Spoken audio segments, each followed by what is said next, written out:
industry alliance. Most of the research that I saw relate to kind of research partnerships, industry projects, and things like that. But what I'm going to speak out is really concerned the overall philosophy of universities having a collaborative mindset with industry. And in so doing, I will try and apportion blame as to why things are not working the way we want them to work, and give reasons why I apportion the blame to a particular entity in the diet. So that's what I'm going to do. And I hope to do this maybe within 20 minutes so we can have some time for discussion, questions, answers, and comments. The first thing to note is that we have been talking about this topic for a long, long time. And every academic knows this. So the question is, why do we have conferences upon conferences going on almost every year, mini conference? The question is why? Why do we need this conference? Because we know that we have not achieved the level of cooperation and participation and alliances between these two entities, the level that we want to see. So the question is, why is that? Why is it that we haven't achieved the level of cooperation and between industry and academia that we want to see? And I think that the reason for this is with academia. The problem is with academia, not with industry. And so I will explain why I allocate the problem to academia and not with industry.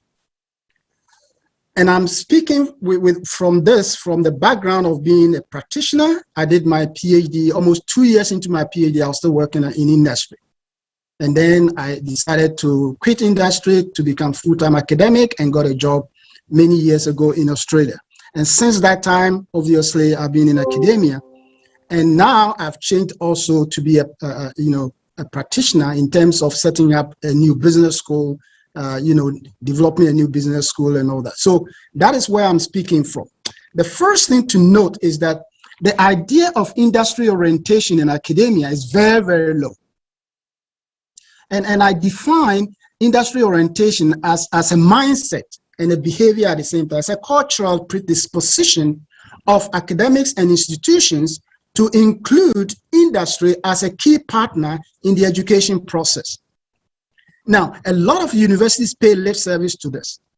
We have, of course, we have alliances with industry for research and all that, but that is just a peripheral approach to that industry orientation I'm talking about.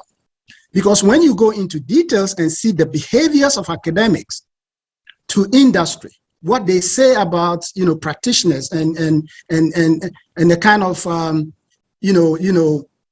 jokes that they make about practitioners, you can see that they do not have industry orientation as a cultural mindset and as a behavioral approach.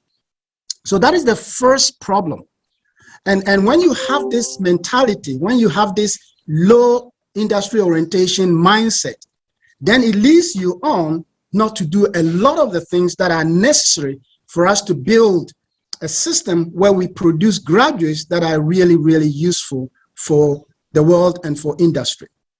So let me go into detail a little bit here. The first one is you take issues with, say, course design. What most universities do is that, one occasion we invite a practitioner to give a talk, share their war stories and all that. To me, this is not industry-oriented approach to education. In course design, it has to be a collaborative effort. You work with industry to develop the courses. Like the last speaker was saying, Dr. Makuku was saying, where you know the skills, limitations, or gaps in industry because you're working with industry. So the course design itself, it takes account from information from industry to help you to design the program. But when academics have this mentality that, oh, practitioners don't know nothing, they are just practice, they don't have theory and all that. When you have people like that designing courses in the universities, they're not going to include people from industry. And that's what actually is happening right now as we speak. Now, in delivering programs, now, most of the time what we do is to have an industry presenter 1 hour, 2 hours. Students ask questions and then they disappear. But in one of the universities that I used to teach in Shanghai, the China Europe International Business School, I developed a course on product innovation where I taught the course with a consulting company called Frog Design in Shanghai. And that consulting company comes to the classroom with actual projects that they are working on for clients. And during the semester, students will solve those problems and then present the problems to the clients. So the students actually know how to consult, how to do things, and how to get acceptance from industry. Now, so here you have an industry partnership where you have a consulting company, the companies whose problems we're going to solve, and the students working together right from the beginning of the design of the program. Now, I had a lot of problems getting this program accepted in Shanghai. I had a lot of problems getting it accepted. But then when at the end of the semester, the evaluation came, this program was ranked by the students as the best, in fact, in their experience in CIBS. So when you have that mentality coming from a perspective that industry has something really positive to offer, then you are able to design programs like this. Now, students in Ghana spend 4 years, undergraduate students spend 4 years at undergraduate programs, holidays plus school and other, 4 years. But then their internship is only about 2 months or 3 months. My question is, why can't 1 year be dedicated to industry, working in industry? So you have a full-fledged work integrated education. Again, this is not new. This is done from my experience with Polytechnic University of Hong Kong, where I was for many years their departmental advisor. Here, students, a 4-year program, students work 100% 1 year in industry. So that when they finish, all their coursework and programs and projects are done within the industry. And they were lucky because most of the industries were set by alumni of the university. So they are, collaboration from them from the same perspective with supporting the school. So here you have a very practical way by which you can develop students. When they come up, they are qualified for the real world rather than memorizing things in a classroom. So through this, I've propagated a concept I call the teaching company, which again is not new. It's an analogical reasoning from the teaching hospital. When you train a doctor, you got a teaching hospital that every day they have to go and do projects and do operation, watch people do things and all that.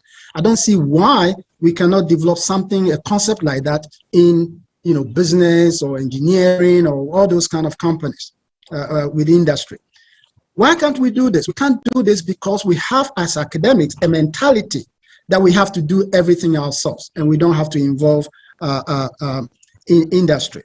So to me, academics lack the creativity and innovation to actually develop a model that really integrates industry into our education system.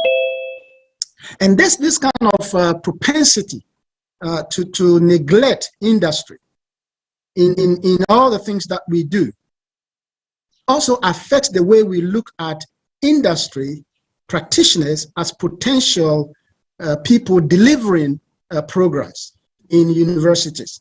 For example, in the United States and other countries, increasingly there's a development of the practitioner track, which we call practice track in academia, where universities have academic track for professors and a practitioner track for industry professionals. Most of them have MBA, EMBAs, or sometimes, in fact, most of the cases, they have a doctorate, professional doctorates. In fact, one of the reasons why I set up Nobel International Business School was to alleviate the doctoral shortage in business education in Africa. And one of the reasons to do this is to entice practitioners to actually undertake research-oriented degrees to get a professional doctorate. But as I speak now, there are a lot of resistance in universities in Ghana, particularly in Ghana, to admit some of these professionals into the classroom. Why? Because they say, oh, they are practitioners. They have a professional doctorate. They don't have a PhD. But when you go to Harvard, you got DBAs on the faculty list. You go to a school like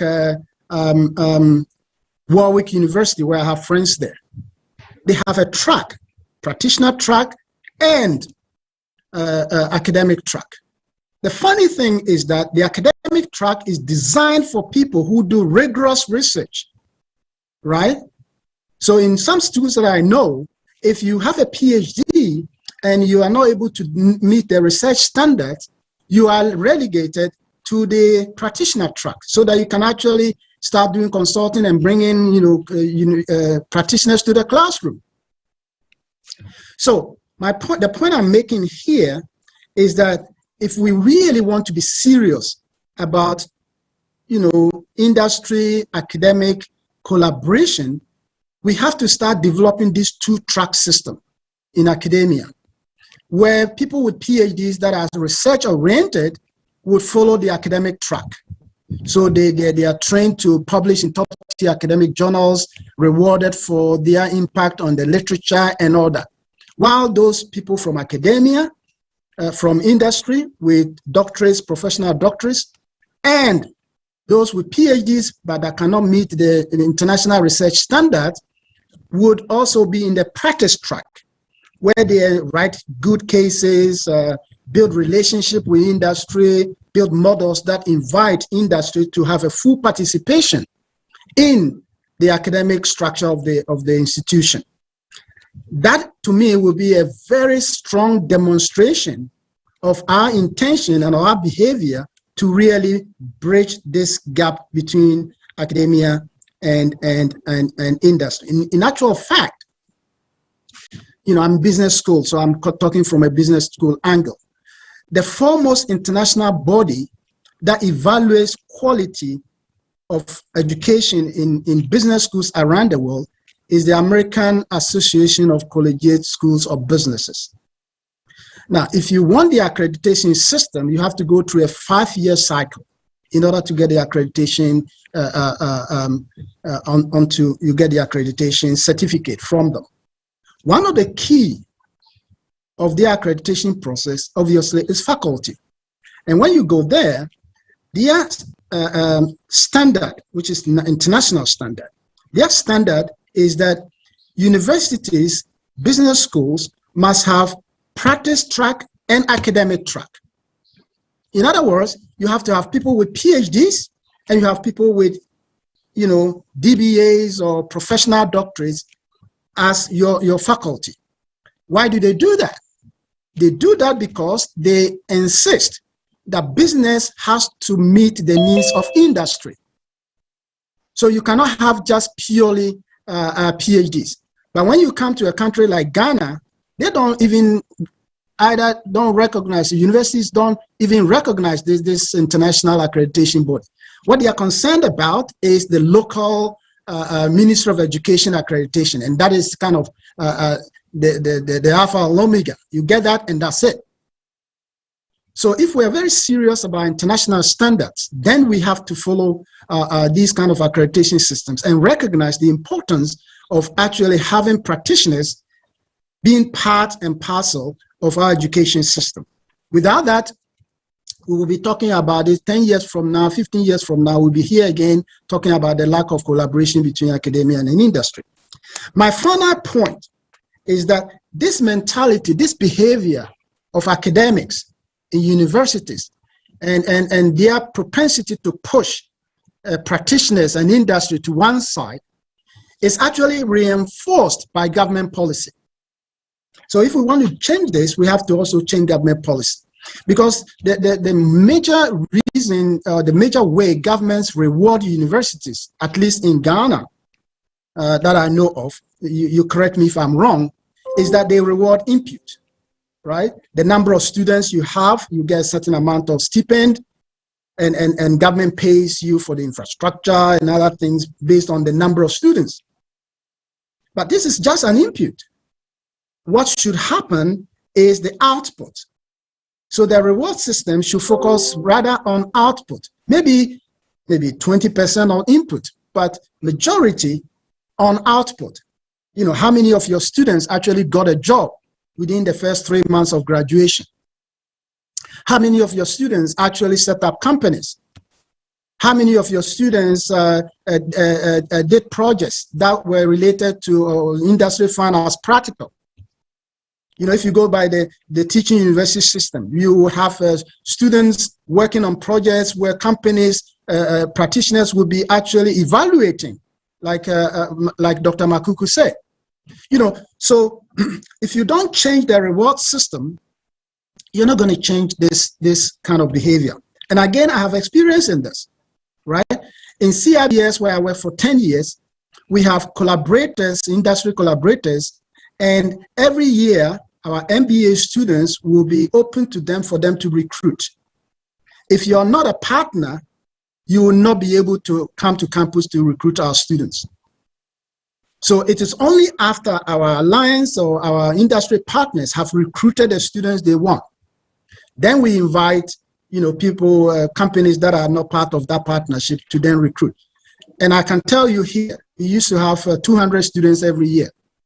By the time that we open it up, there will be only about 20 students left. And most of these students that went in the first round with our partners, some of them get 4-3 offers. Why? Because we have a strong bond with these institutions.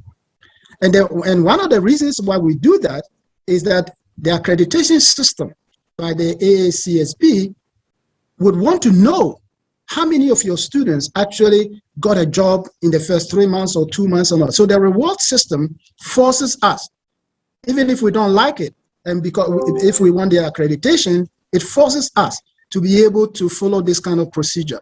So I believe that if government and the ministries of education and other adopt such a system, it will force academics to change their industry orientation, push it up a little bit, and start ensuring that we involve academia, we involve industry in every step of the way, so that in the end, the students that we produce will be students that are really, really qualified for the real world. They get into jobs and they start working straight away, rather than having to go to retraining, you know, pushing the cost back to industry. And as a practitioner now, you know, having set up a business school and recruiting students, even academia, recruiting lecturers, I'm telling you here, some of the lecturers are not made to work in academia, right? You got a PhD student who has finished PhD, and you interview the person, and you ask the person, you know, you've written this paper with so and so 2 or 3 people. What is your contribution to the paper? And they tell you, I just collected the data. You know, this kind of you know, approach, meaning we're training people for academia, we're not training them for the real academic world, right? In other words, even when we're training academics, we don't actually know what the institutions require. Because if you're trained as academic, you have to be able to do conceptualize problems, do quality data collection and blah, blah, blah, and do your research right and defend your work.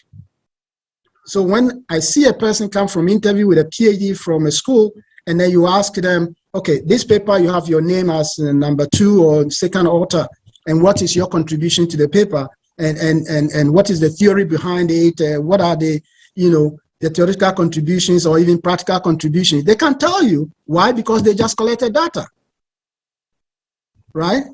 So the issue of academia industry should transcend not just manufacturing and industry, right?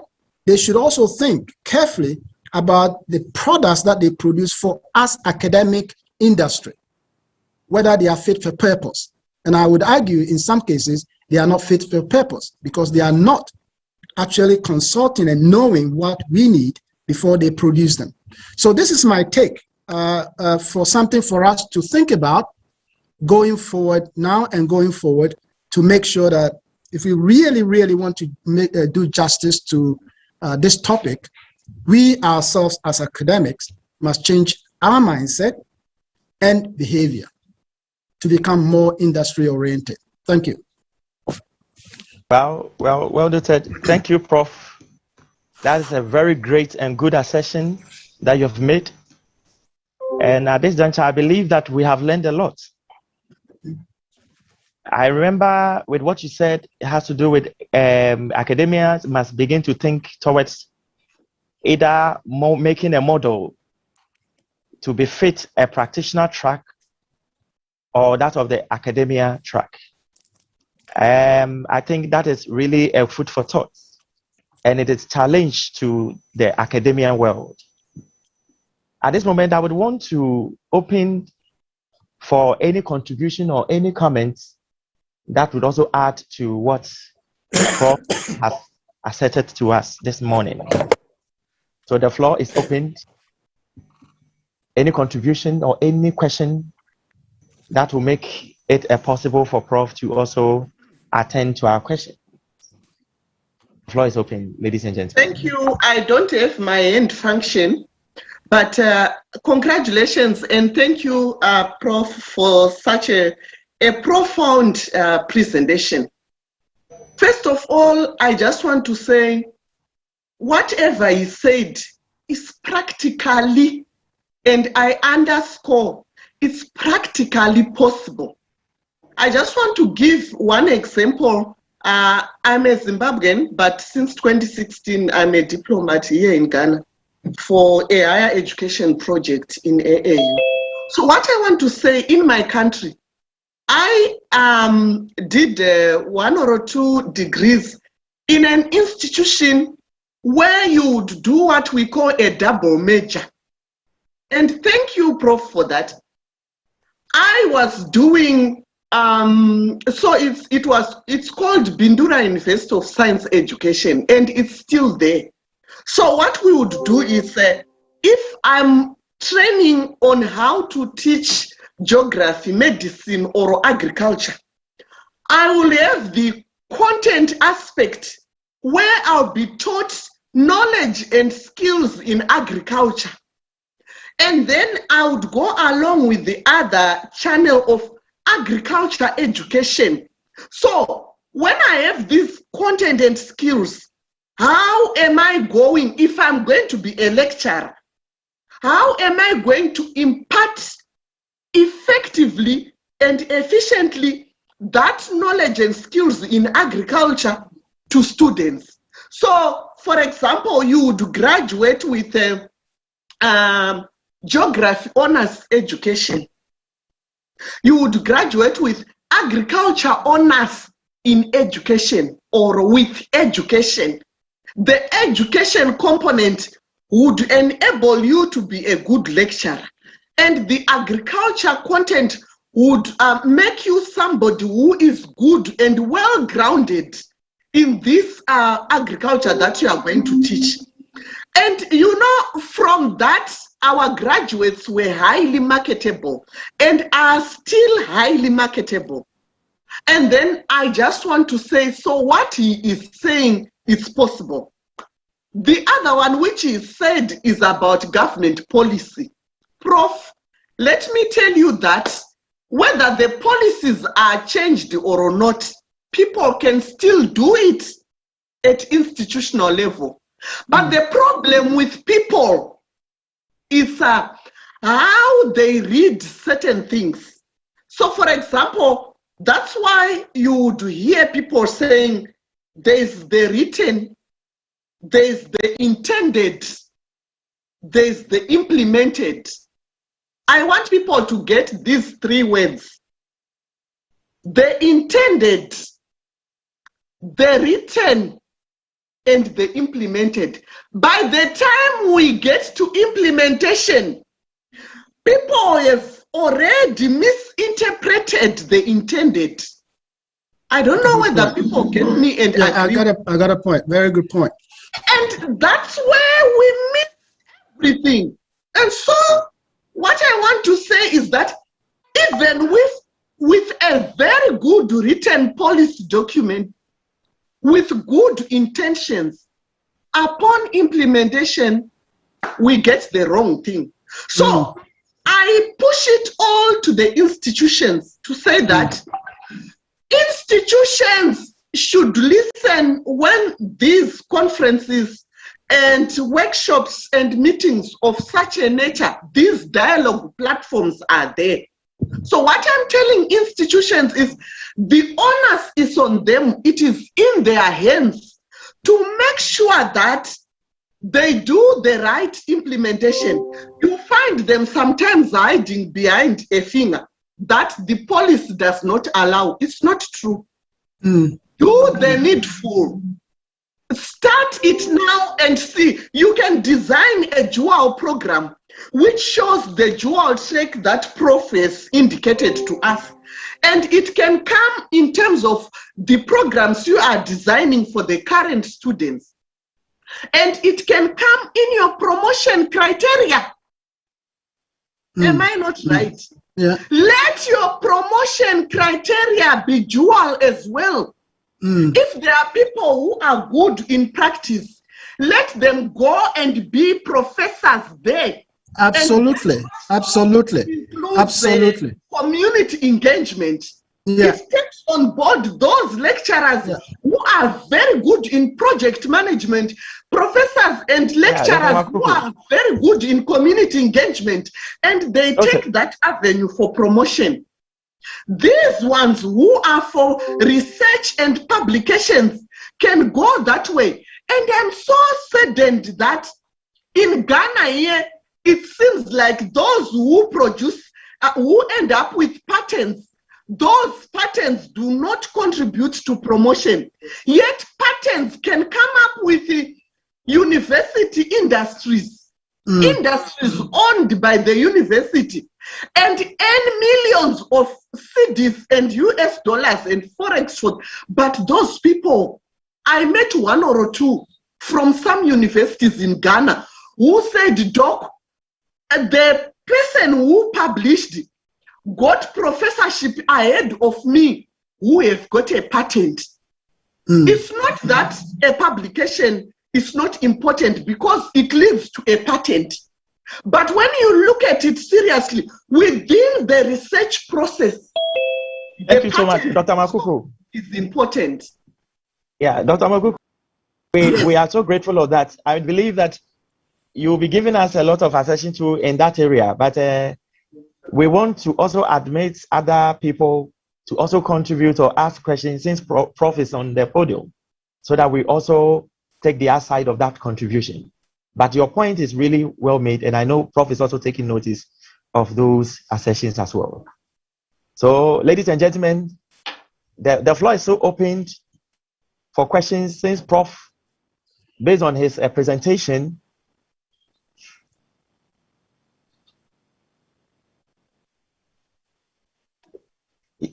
yeah, the prof is on the line and he's ready to take our questions as well.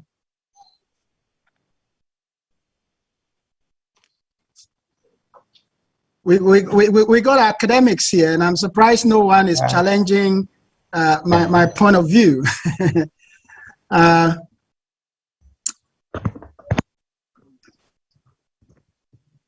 Because yeah, go ahead.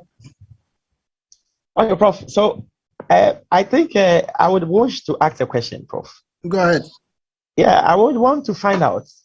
So it means that we have to consider currently, maybe we can use that of a Ghana Tertiary Education Commission.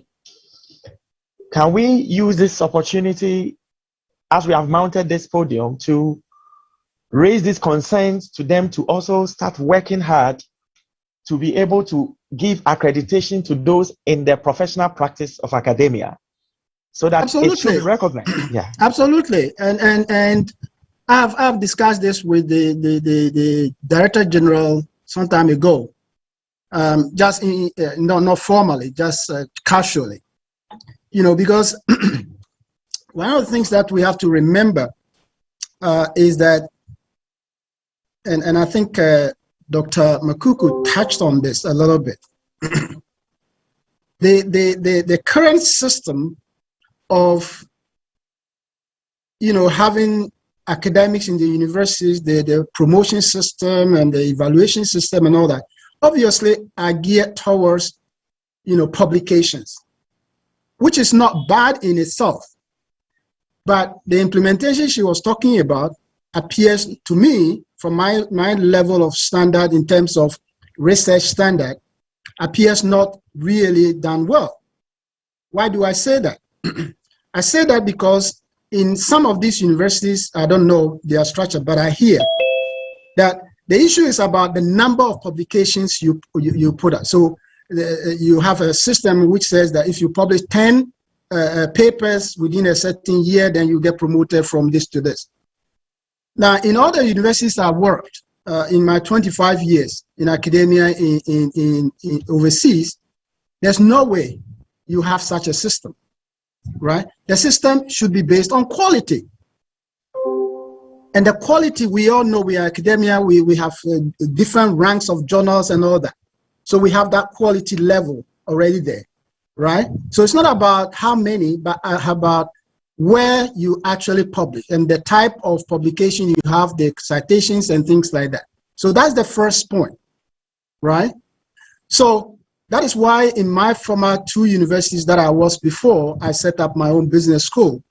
If we have a person who is on the academic track, who is not meeting the level of quality that we want as for research, that person will be pushed to the practice track, right? So you can use your research skills to do research that is really practitioner oriented, which are not necessarily for the top tier academic journals, but for practitioner oriented journals, case studies and all that. And you get promoted based on the performance that you put up in that area, right?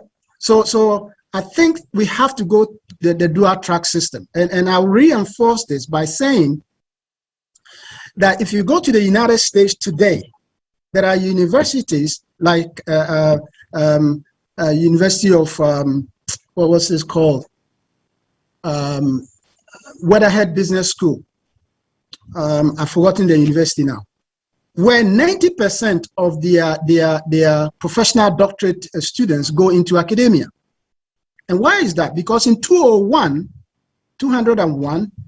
the AACSB, which is the accreditation body for US and for the entire world, the renowned accreditation body, predicted that there was going to be doctoral shortage in business schools in the United States. So itself promoted the idea of universities setting up alternative doctorate programs to invite practitioners so that practitioners can get these degrees and then go to the classroom. You bring it here in Ghana, they will tell you no. I've sat on accreditation evaluation boards in my institution where panel members tell me, professional doctors cannot teach in university. Although you go to Harvard, you have them there. So this kind of mentality, sunyatra, I don't know. This is Chi. What is sunyatra? Those people who understand Chi probably understand what I'm saying. We overdo things rather than being humble and doing things that see the merit of what is being done elsewhere and see whether it is proper that in our setup we adopt that. We insist that every person in a university has to have a PhD. But currently, we have over 11,000 academics in universities. There's only 3,000 PhDs. It's unachievable. And everybody knows that. It's unachievable. But still, it's a policy. And still, you go to the university, you have people with master's degrees teaching in the universities. But then they will not like a practitioner who's got a doctorate to teach in the university. So this is the kind of mentality that I think we academics have to try and overcome. But by the way, when you go to some schools, universities in Ghana, you have DBAs also, but they don't talk about it. In fact, during my research process, I found a paper that was written by 2 Ghanaian academics, and they are discussing, the paper discusses the problems that practitioner, professional doctorate teaching universities have. And when you read the paper, you really, it's an eye-opener. how people look down upon them, how people do this and that and that, and this is based on interviews and survey that they showing clearly that we have a long way to go if we really want to build bridges between academia and industry. Long kind of answer to a short question. My apologies. Noted, Prof. In fact, it's very insightful, and I believe today we are really adding to knowledge. One thing I learned from Prof was that research is either adoptive or adaptive, and we always learn from others. I would entreat our colleagues in the faculty to also contribute and also add their voice to this conference. At this moment, I think we will want to take last question so that we would bring this juncture to a close, and then the next session would also continue. So, ladies and gentlemen, is there any question for Prof? Last question? Any more question? And you can quickly also send us messages through the chat box so we can equally reach them to you. Okay, if that is so, then Prof, can you use this opportunity to tell us a bit about what is happening at Nobel International Business School? Thanks for that. We've heard about you, and we've heard about your school. It's leading the way. And I believe that I know you have that of the DBA, which is that of the practitioner track, as well as that of the PhD academy. PhD, yes, we do. We want to know much about what is also happening there, so we can also add and adopt some of. Okay, what we do, the philosophy behind this setup of this school is that two things. Practitioners need to make evidence-based decisions in industry in order to really, prosper as practitioners and their companies become successful. Unfortunately, research shows that most practitioners make decisions based on opinions rather than hypothesis testing, which is based on evidence. That's the first thing. The second thing is that in Africa, because of the liberalization of education, a lot of universities have set up, and most of them have business schools, but we have problems with faculty. So two reasons why I set up this institution was to help practitioners understand the scientific method of doing research in order to ensure that they make evidence-based decisions in industry, and secondly, to prepare them to go into universities and business schools to teach. So we are the first school, I think, in the whole world that started with a doctorate, because most schools start with undergraduate, blah, blah, blah, but we started with a doctorate. And now we have master's programs, but our main programs are doctorate programs. So we have professional doctorates like the Doctor of Business Administration, the Doctor of Business Leadership, and then we have PhD, which is purely academic, which also admits practitioners, but trained seriously on the academic side. And I don't have time to go into detail the differences between the two, but the main difference between the two is that for the PhDs, more theoretical based, enhancing theory, making sure that you make incremental contributions to theory and sometimes new theory. But the DBA is utilizing existing theory to solve practical problems in industry. So that's the main thing. And in order to do that, because practitioners do have quite a bit of a problem, in terms of time and commitments and all that. So we developed what we call the graduate on time model, which we use to position our institution. And the reason why we say graduate on time model is that the whole structure, the whole model is designed to make it more convenient for executives to undertake a program like this. Just to give you one example, most institutions would organize programs like this, and the students will have to go to classes in the evenings and the weekends, and becomes a kind of a mess for participants. We have a system where you come to classes for a few days every 2 months, right? So it's a full day classes for every 2 months. So you can actually plan your time. And so we develop our programs in a block format. And because of the block format, when you complete a course, You have the assignments completed within the next 2 months, and then you come for the next course, and then it goes on until you finish your coursework, and then you start your thesis writing. And typically, thesis writing is a very lonely process, and most students, even full-time students, sometimes don't finish their thesis because the thesis is kind of haphazard, it's not organized. We don't do that. What we do here is that we have a thesis that is modeled like coursework. So your chapter 1, you have to come to class. We teach you how to write your chapter 1. You write the chapter 1. We have a review. You come to class, you present, you deal with the issues with chapter 1, and then you go on to chapter 2. So everything is kind of modularized. You know, that ensures that if you follow the model, you already also finish on time. So this is kind of the school. We do have a very small number of students. We don't envisage, because we're a doctoral school, we don't envisage a lot of people. So currently our student population is about 200 of various stages of their doctorate education. So that is the school. So we train academics and we train practitioners. I hope that helps.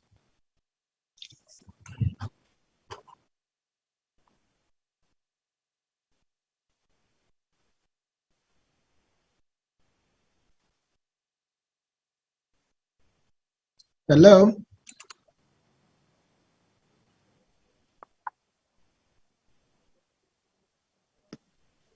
Hello? We are still on. Maybe they are deliberating on one or two things. We don't. Okay. Hello. I thought that everybody was gone. Okay.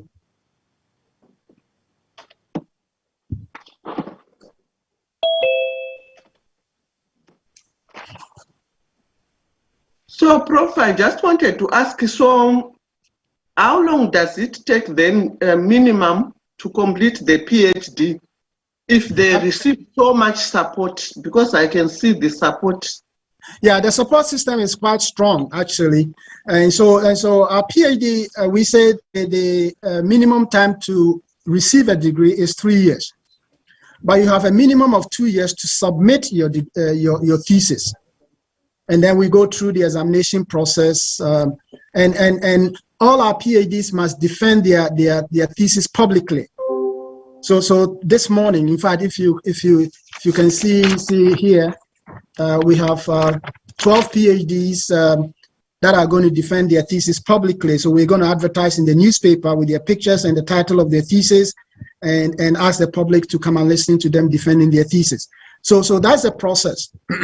Again, we do this because we want to build people's confidence and also to ensure that, you know, the public realizes that this is a rigorous doctoral program, and people own their thesis and they can defend it. Because we have instances where people are buying degrees and calling themselves PhD and all that. So we want to avoid that. So we showcase all our students. And everybody who joins our institutions knows that they're going to defend their thesis publicly. So 3 years, you're looking at 3 years.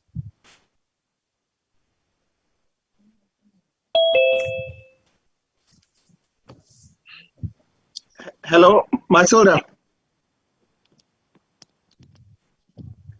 Hello. Hi, we're here. Yeah, Matilda, please, if you are here, kindly take over as David is off. Okay, Matilda. So I finished my talk. I think thank you all for the contributions and for listening to me. Again, I'm surprised that the academics on this platform did not really argue with me because I put all the blame on the academics, and I was surprised that you didn't push back. But maybe we have another chance next time. You can do that. Okay. Hello. Yeah. Hello. Thank you. Thank you, Prof. Thank you. Thank you, Dr. Makuku. Thank you very much. I took your number here. I will get in touch. Okay, thank you. Okay. Yeah, thank you. Okay, Prof. Yes. Thank you so much, Prof. Thank you. So at this moment, we would want to thank you so much for this wonderful presentation to us. And we know, God willing, we hopefully tomorrow, Prof will also be here with us to also have a presentation with us on another topic. So at this moment, we will want to congratulate Prof, and we move to the next session of person in. So Prof, thank you so much. Thank you. Appreciate it. Thank you very much. Good. Thank you so much. So the next person to usher in is Matilda Fremper. Matilda Fremper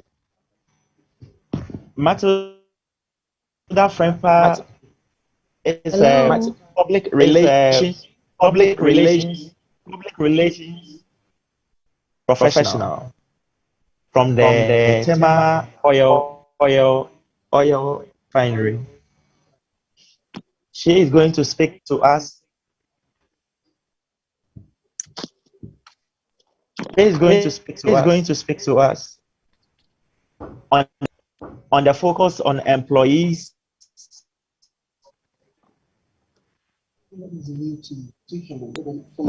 Yeah, hello. Yeah, hello. Please, can you hear? Yeah, hello. Please, can you hear? Yeah. Okay. Yeah. So we will be ushering Matilda Fremper as a public relations and communications professional. Sorry, you have two gadgets which are open close together. You have opened two windows. You may consider switching off one. There are echoes.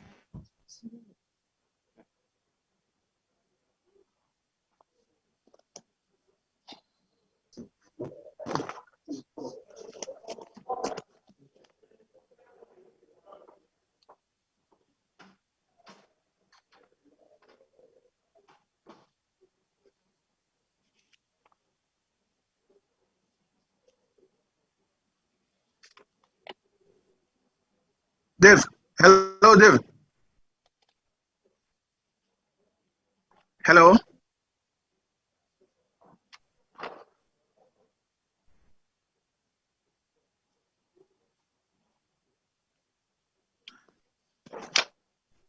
Okay, please, Matilda, please, can you continue? Hello? Yeah, hello, please. Yeah, can you hear me? Yes. Yeah, you are loud and clear. Right. So I'm happy to join in.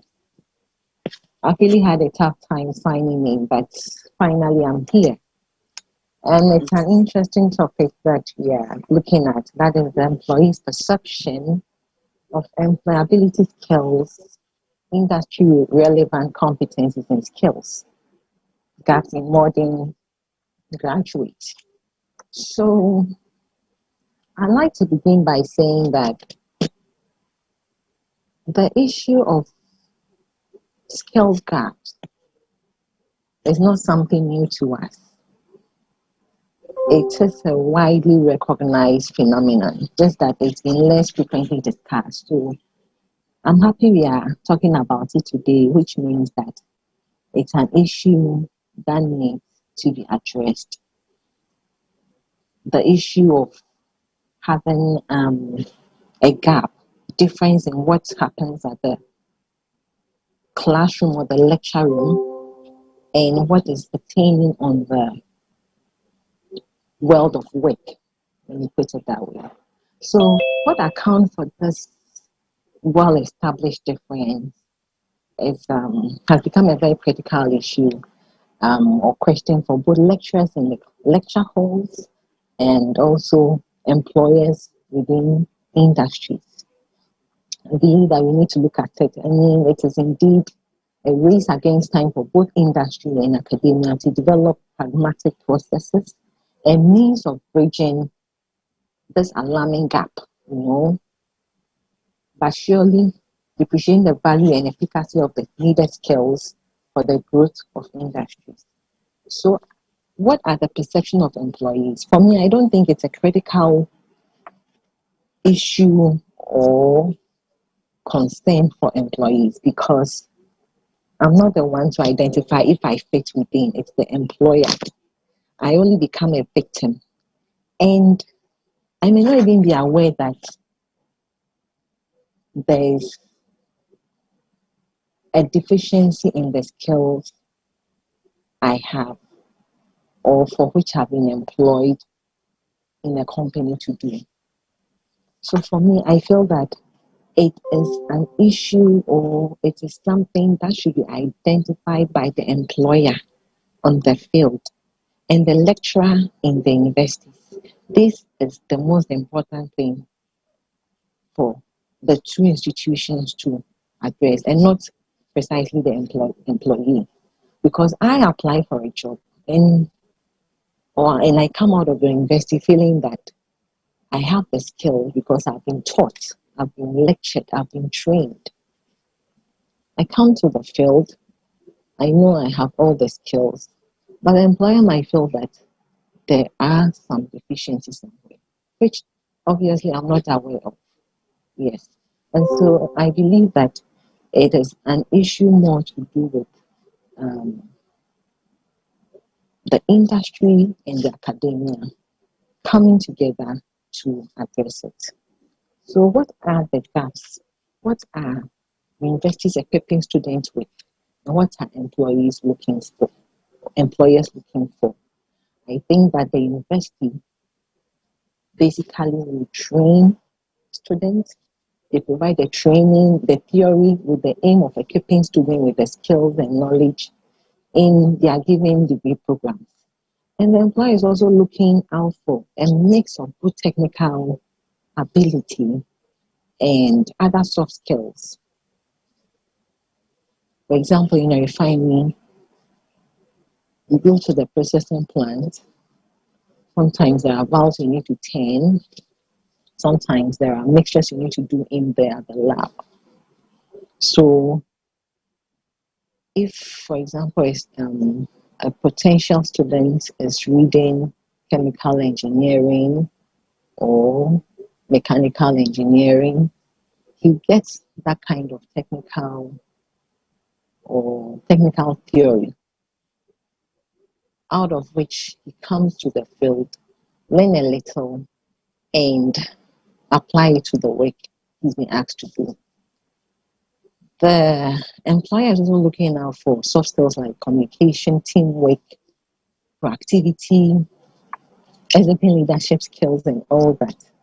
So from where I sit, what I perceive to be the gaps lie in the area of people not being so familiar with actual field work.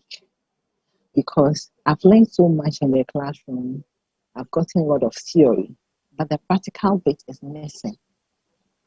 So I come to the field, I know the knowledge, but I'm able to do just a little of it. Why is it so?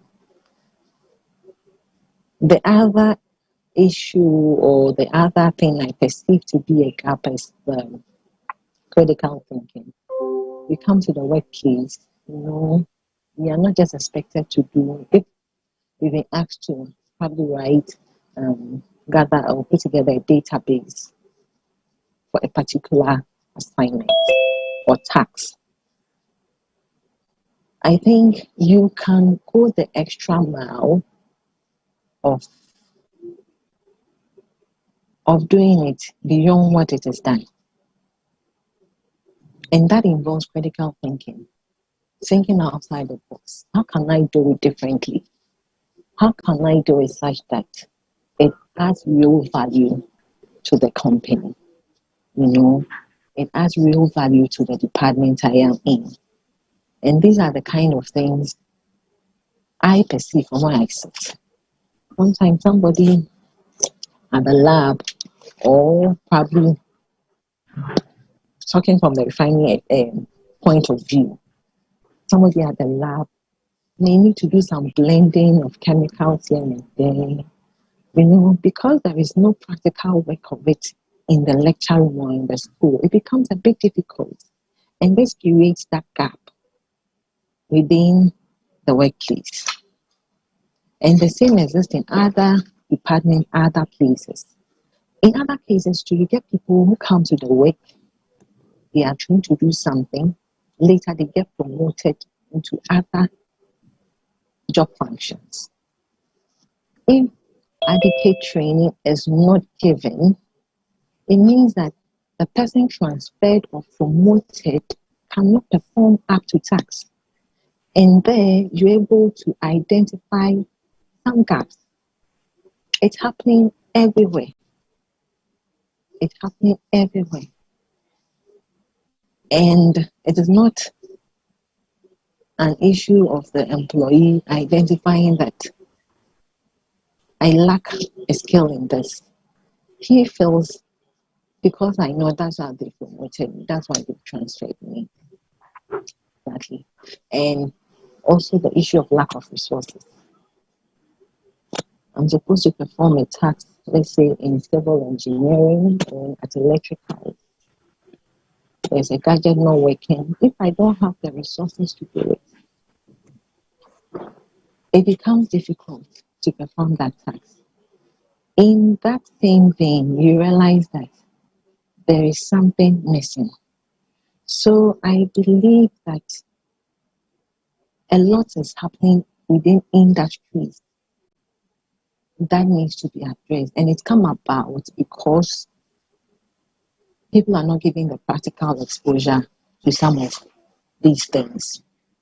And so obviously, I'm coming to the skill gap. Obviously, what employees are looking for are not necessarily the theory. With the COVID pandemic, even before that, work being done at the workplace, we're changing because society is not the same, the issues are not the same anymore. So technology too has come in and it's affected everything that we do. It's changed the way we are working. Therefore, the skills that employers are looking for are changing too. In effect, a skill gap is always emerging because things are changing. The way we work is changing. Technology has affected it. And the COVID pandemic is enough reason to convince us that we are no more in business as usual or in the third industrial revolution. Now we are in the fourth industrial revolution where technology is all about what we do, which means that we all need to be technologically inclined. We cannot fail on that. So it is not going to be business as usual, and employers are therefore going to look for people with skills that will help them walk through the phase of time, that help them navigate the period. Okay, and it's expected for graduates to up their game and also to invest in themselves. I may not be taught this in the classroom or the lecture room. I may not have had training in this, but I want to go the extra mile, invest in myself so that I can have the skills required. I can be employable, you know. And even if you are employed, you can do your task to exceed expectation. Okay. So we all have to up our game in this COVID era and in this industrial phase we find ourselves. What employees are looking for are prospects or prospective employees with communication skills, with critical thinking abilities, employees who will be very flexible, adaptable to time, and a whole lot. And so we come to the bit of talking about if these gaps have been identified, how do we close the gaps? You know, how do we close the gaps? I believe that, first of all, because it has to do with what we are taught in the lecture room, we need to look at how our course structures are put up. A lot of people are not in favor of all their examination. They don't like exam. They are phobia to examination. But give them case studies to do. They can exhibit so much thinking. They put in their best. And so it's about time that our course structures are designed such that it is more of case studies involved in it. So the strategy of inculcating or having more case studies is going to help us address these kind of growing gaps. And case studies have been identified as a means of helping students to deepen their understanding, because you give work-related cases for students who apply the theory they've learned in school or they've been taught. And by so doing, they're able to think outside the box. The opportunity is created for them to think outside the box. How do we handle this? If the situation happens, how will you do it? And by so doing, they are able to build on some skills which are not necessarily taught in the lecture. Working in teams, thinking outside the box, being responsible, and a whole lot. So the course structures, I believe, should be prepared and designed in such a way that it prepares students with these kind of soft skills for work after school, and provide students with the platform to identify and solve problems. The other aspect too is, which has to do with industry, getting interested in or creating that opportunities to give students more exposure. Exposures in the form of industrial visits. Over here in my company, we give people that opportunity to come and get themselves familiarized with what is done here, especially with the engineering and science students, chemical students. They come around, they visit the plant, they visit the lab, the other supporting departments. They learn about what we do.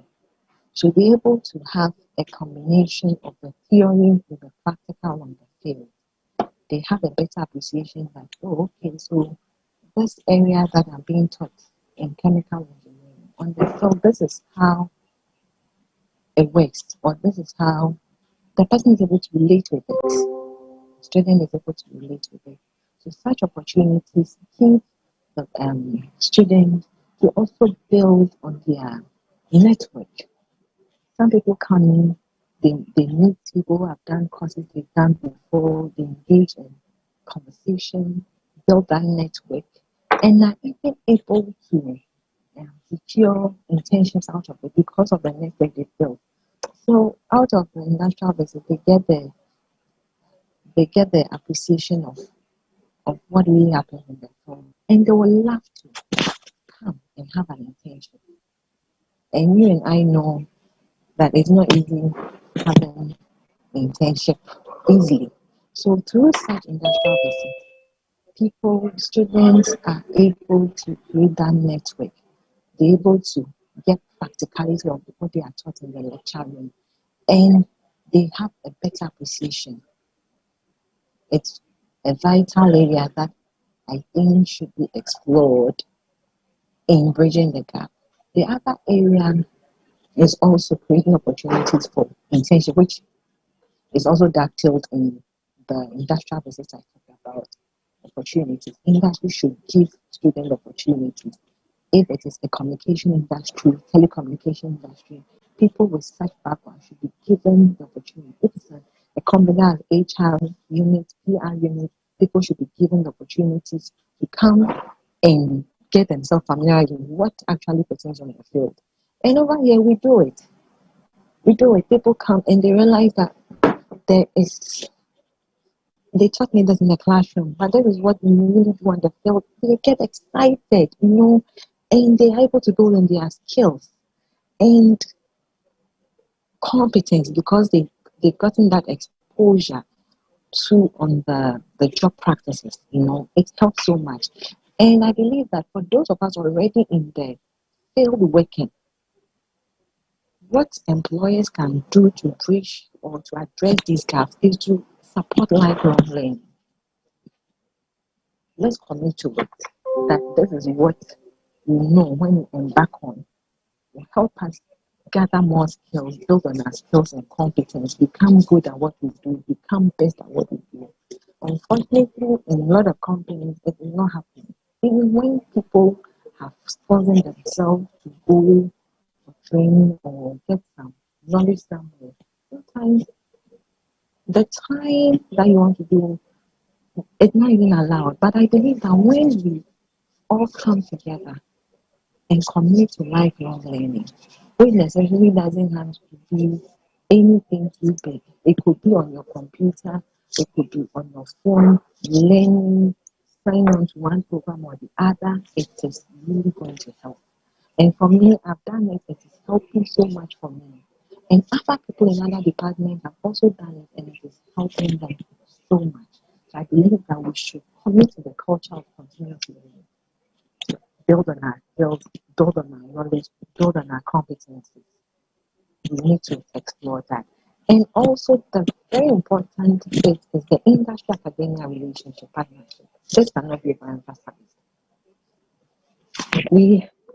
In my company, for example, we established this kind of chemical engineering with K University. Other companies have done it. But the question remains as to whether it's been successful. Who is monitoring? What are the indicators to measure the success of it? I don't remember the last time we even had a meeting on that, because obviously the MD who came and instituted it is no more. But it's an area we cannot just let it go, because when they come in that collaboration with academia, the benefits are enormous. They can talk about designing the curricula together because they know the skills they want, they know the kind of competency they are looking for, and so courses will be structured to feature those skills, to feature those knowledge and competencies. At the end, we'll have graduates coming out with all that is required for them to be employable. When they apply for jobs, they're able to, in their call for interview, they're able to communicate well because courses have been structured or designed such that it provides students with communication skills. It provides them with leadership abilities where they are responsible, take, and accountable. A lot of industries, we have the petrochemical, we have the telecommunication, we have the agribusiness, and all that.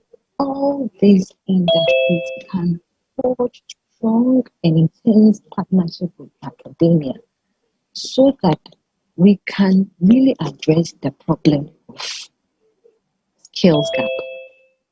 It's been with us. It has been with us. But we've not spent so much time to delve into it. It is not too late for this ultimate conference to be the starting point of seeing to it that some of these strategies are implemented. It's really going to help a lot. It's really going to help a lot. If it's well established, meaning that the universities will be seen as an entity with ready pool talent for industries. With skill gap being an issue, if it is not addressed, it means that industries cannot grow. Now, we cannot talk about industries in Ghana that are thriving so much because we lack the deficiencies in skills. And so how do you build the industry? How do you build the company? It's time we look at that.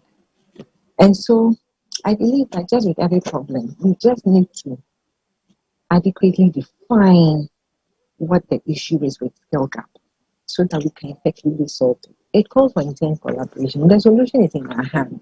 It's not anywhere. It is in our hands that the university is ready to train students and equip them with the tools for tomorrow. And industries too will be interested to collaborate with the academia. We get universities, some faculties coming around, speaking with us. We want to do this with you. You know, sometimes the industry are a little laid back for whatever reason. But from what I said, these are some of the issues that I can speak to, and they are real.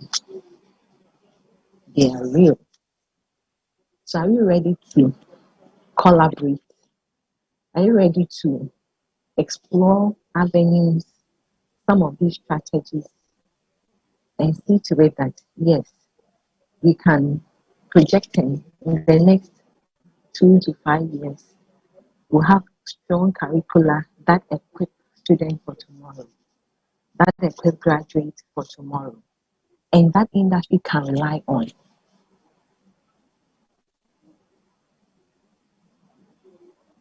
Very, very critical. So, as I indicated, I'm an employee. I know I have the skills, but the employer sees that there are some deficiencies. So we need to come together and have it solved. So I believe the solution, the remedy is in our hands. You and I, we have the remedy to address this issue. And I'm hopeful that the next time that such program is organized, hopefully next year, we'll come out with what has been done, some strategies that have been followed, and with some indicators to measure success, to measure the lapses, and then we'll move on from there. We cannot continue to do things the way we do because COVID is not even allowing us. And who knows tomorrow? Let's arm ourselves with the requisite collaboration to bring out pool of talent for the growth of industry and for that matter, our dear country, Ghana. I will end here. And if there are any discussion for us to do, we can have it. Thank you so much. Okay, thank you, Adjoa Frempa Matilda. Thank you so much. Thank you so much. In fact,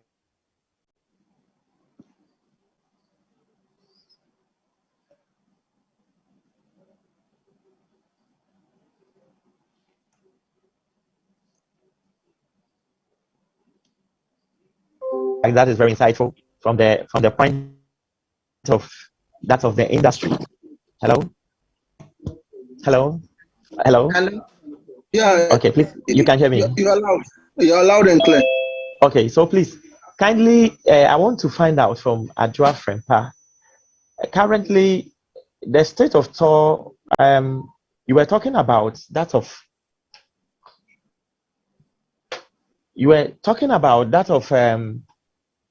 the issue of monitoring, and then the measurement. Do you think, is it not a poor supervision from that of the industry? And do you also think that the way forward in terms of the linkages between the academia after the students have been brought, or the training that they needed has been given to them and they come to the industry, in terms of that area of measurement, I believe that it is part of your strategy as the industry players to be able to measure and assess, because you have your own standard and target of what you are looking for. Can you speak to that, please? Exactly. That's what I pointed out in the presentation, that it was started by one managing director. And let me say that where I work, it's a government entity, though a limited liability company. So every government and the new MD we get. And even within this period, I can talk about the number of MDs we've had, So most MDs who come also have a plan or a strategy to take the company. So this is an MD who came and felt that there was a need for that collaboration because it's an engineering company. We need engineers. So why don't you create that collaboration? It was created. Unfortunately, when he left off, whoever came, the focus was not there, even though it was the prompting were given, And I don't even know what has happened, because the vice chancellor at the time, who also signed, I've forgotten the name. I don't think he's even around to attake, So we accept the responsibility that we need to measure. We have the indicators, so we are to measure, we are to follow up and make sure it is done. Because the objective of it was that we would collaborate with them so that at the end of every course or every time that we need engineers to come and work here, we easily fall on talent from KNUST. We create that opportunity for them. They come for internship, build on their skills, and then when they need permanent employment, we look nowhere but KNUST. So yes, we haven't done the monitoring. It hasn't been successful. That is a fact. But with this topic rising again, then I think that there's much more for us to do. Exactly. And so we are going to take it up. We are going to take it up. Okay. Noted. Yeah. Noted. So any more questions for Matilda Juan Frempa on her submission to this presentation? Any few questions, yes, ladies and gentlemen? Can I come in if there's nobody? Yes, please, Madam Akuku, you can come out.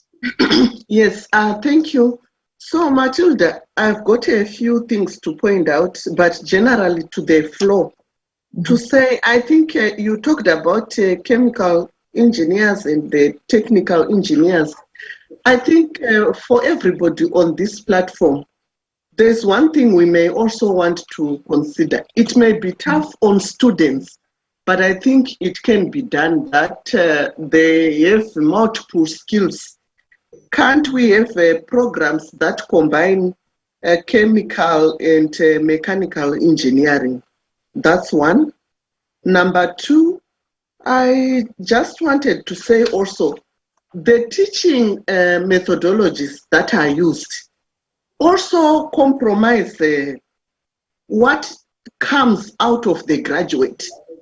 Because I'm thinking, if engineering is a practical-oriented discipline, we would look like, for example, just a quick example, 1/3 theory, 2/3 practical, so that a lot of their time is spent on application of the theory, which is now aligned to what you have said, case studies, and aligned to the professor for the Nobel Business School who was saying 1 year of internship.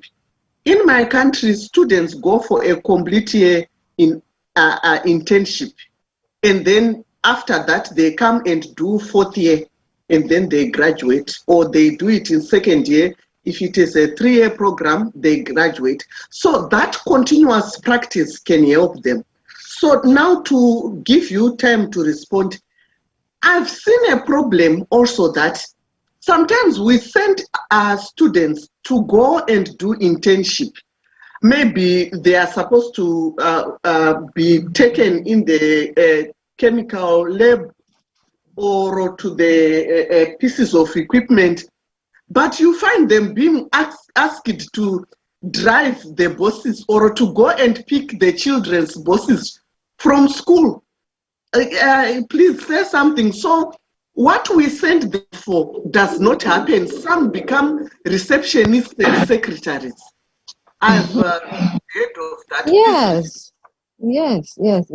I really relate to the question you've posed. I relate with it over here.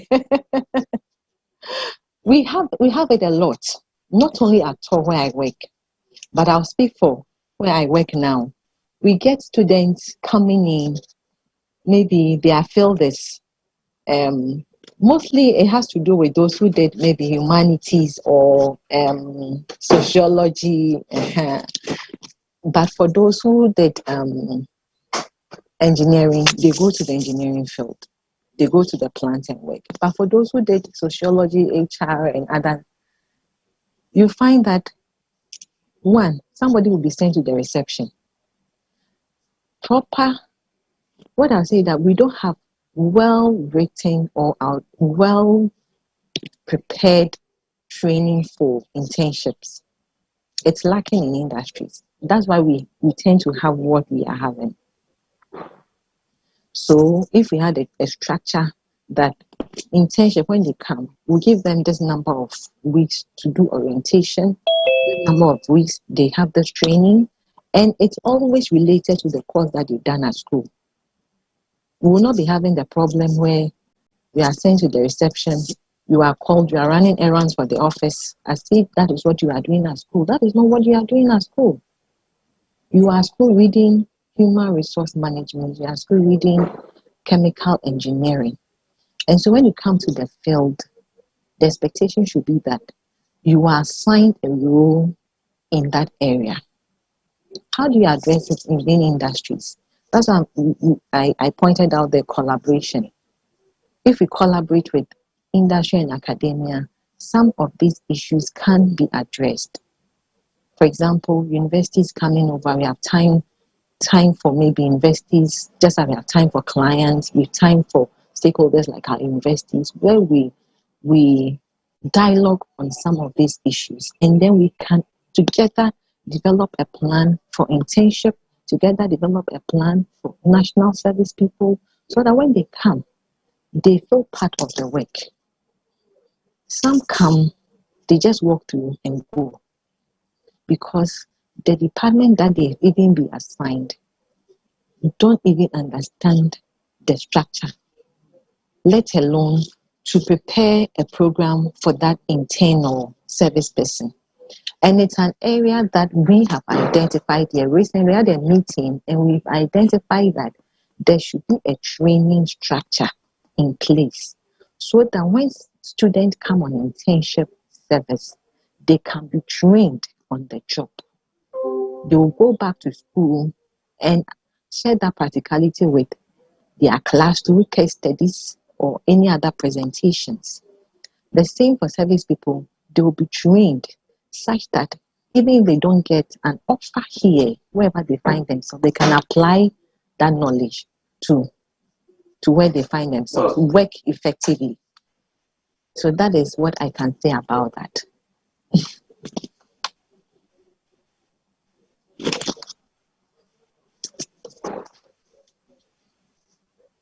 Thank you. Okay, thank you so much. Then, if there's nobody else, I wanted to ask the issue of assessment, where I also see that there's a gap. When institutions send students for internship, so the institutions expect industry to handle students. And some institutions prepare a guideline that can lead the industry to know what they are assessing in students and how they are supporting them.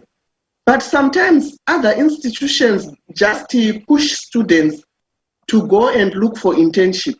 When they go there, also, they need no structure that can fully support them. So in terms of, tell me your experience, when you get these students, so do you have your own assessment tool for the period that you have them, those 3 months that they come? Or you are given an assessment tool from the institution, which you are going to assess them and send to the institution? That's another area of collaboration where then the industry and institution could sit together to design an assessment tool for students when they are on internship, so that both the industry and the students understand what they are assessing in students, how they are supporting the students for them to acquire the experience which is needed by the industry. Can you respond to that? Yeah. Yes, you are right. You are right. You are right. So if I got you right, a lot of the institutions mostly demand some kind of accreditation from the universities for students to have their placement, right? Right. What did you say? I said, if I got the question right, a lot of the institutions push their students out to look for internships to do, but the institutions also look for some form of accreditation from the schools, right? Okay, go ahead. Yes. Yes. From where I sit, what we usually do is what we need is that we need the institution to obviously endorse the student that yes, this person is a student of UMass, this student is a student of University of Energy and Natural Resources, is in the final year or third year and needs to do attachment as part of the course he's doing. We require that. What is lacking is the structures you talked about and also some kind of assessment. It's non-existent. It's non-existent currently. Yes, non-existent. So it's only for national service people who come with their forms. They come with their forms for us to assess them. And the universities also give the students a form for us to assess them on. But as an industry, we don't have anything like an assessment form. We don't. But it's the universities that bring them, and we assess the students based on the period of stay and exposure on the work. So you see, the industry can do more, but they need to be pushed. They need real pushing. Just like the universities are also being pushed to give us or to train students with the right skills. The industry also needs to be pushed because training and retraining your employees, be it interns or service people, matter because they will come back to serve the company. So over here, what we do is that it's only the industrial visit that my department decided that we'll put up an assessment form or some form of questionnaire. Yes, it's a questionnaire.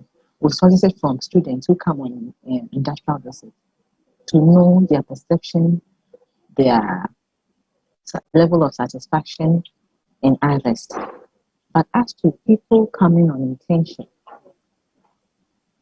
we have nothing like this is what we are using to assess them. Rather, it's the investors who bring us the assessment form and then we assess them on it. So thank you for drawing our attention to that. It's an area that I think over here we can start with. And I think when the advocacy is being made on really addressing the skill gaps in industries, these can also be pointed out. And through advocacy, I'm sure a lot of industries will adapt to it. Now, just as employees are expected to be adaptable, industry also expected to be adaptable. We need to adapt to it because we need to close the gap. We need to grow our industry and we need to make the economy better. So we'll do a lot of advocacy. And from my point here, from where I sit, I would start with the advocacy with my company for some of these things to be implemented. It's really helpful, really helpful. Thank you very much.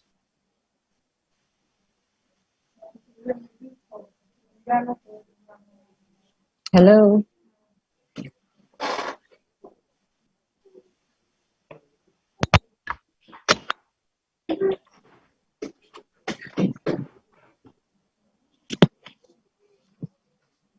Any more?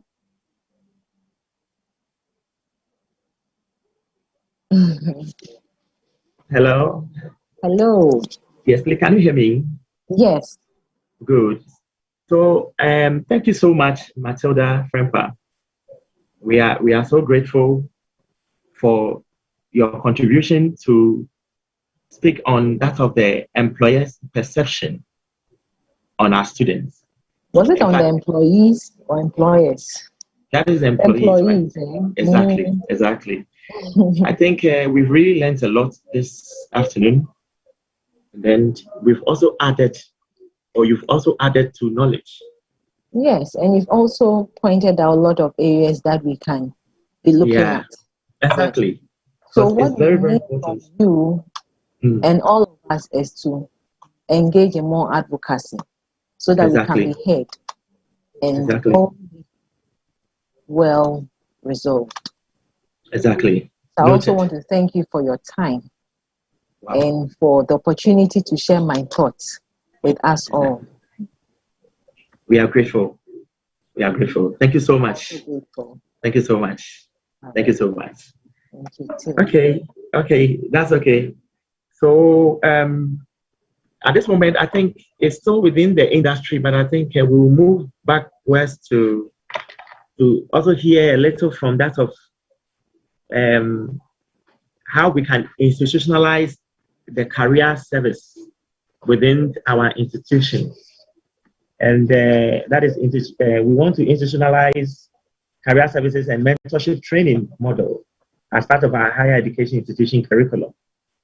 And today we want to look at the interventions to bridge the gap between industry and that of the academia, which we would want Madam Abigail Welbeck to take us through that.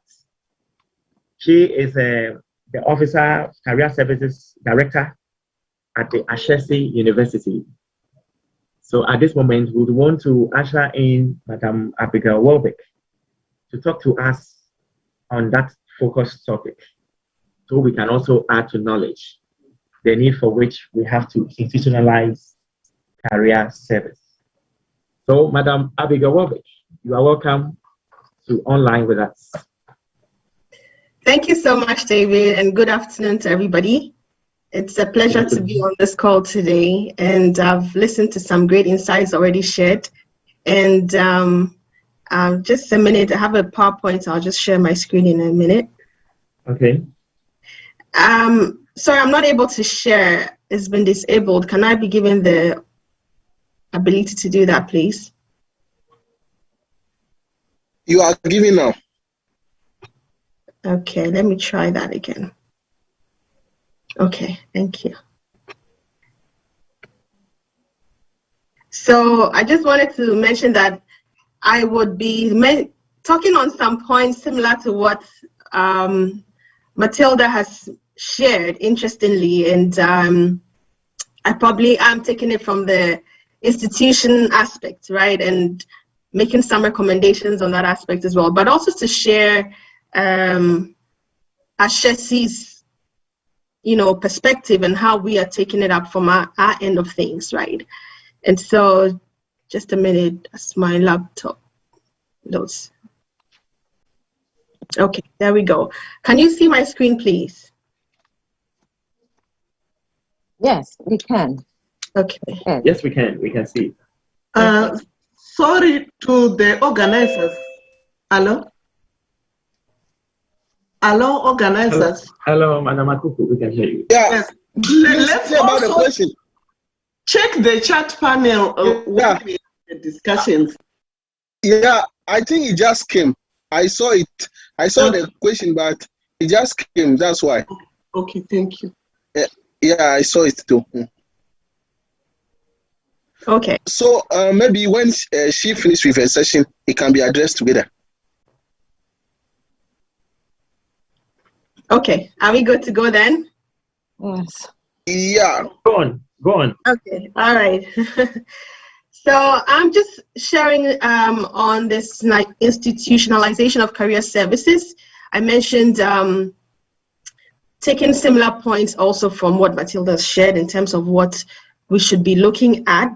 And I'll be sharing the case of Ashesi University and how we are taking it up as well. And we're looking at interventions to bridge the gap, once again, between industry and academia. And I'm going to be sharing some interventions from our side of things and how we're taking the conversation. So just quickly before I start, I wanted to ask everybody present here, in terms of, doesn't matter your position in your institution. I'm looking at higher ed institutions now, so universities, etc.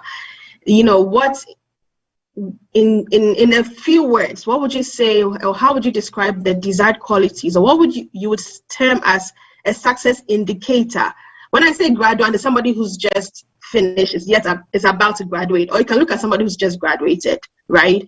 What are the success indicators for you, for a student who comes out of your university, in terms of somebody who you deem has successfully trained, undergone or been trained in your institution? What to you would show success for that person, or what is your desired success indicator for that student or that recent graduate? in a few words. If you can just put in the chat right now, just so that we see what people are putting in their chats or what people are thinking about in a few words. Or you can just mention one or two success indicators. To you, what will scream success of a student or recent graduate that has successfully gone through your institution? And for those who are employers here or coming from industry, you can look at it from your aspect. What would a successful graduate be for your organization? What are some of the indicators for you? In just a minute, I don't know, let me check the chat to see if anybody has posted anything there and I can read it. I don't think anything yet. Okay, I see. Okay, independent thinker, content, knowledge, skills, and a good personality, innovative and creative. Would you say somebody who has, okay, let me not even, okay, competence and team player. Okay. All right, and I'm guessing these are all people who you, in your mind, should be gainfully employed by that time, if I'm not wrong, right? To be able to showcase all these amazing skill sets: problem solver, critical thinking, team player, excellent.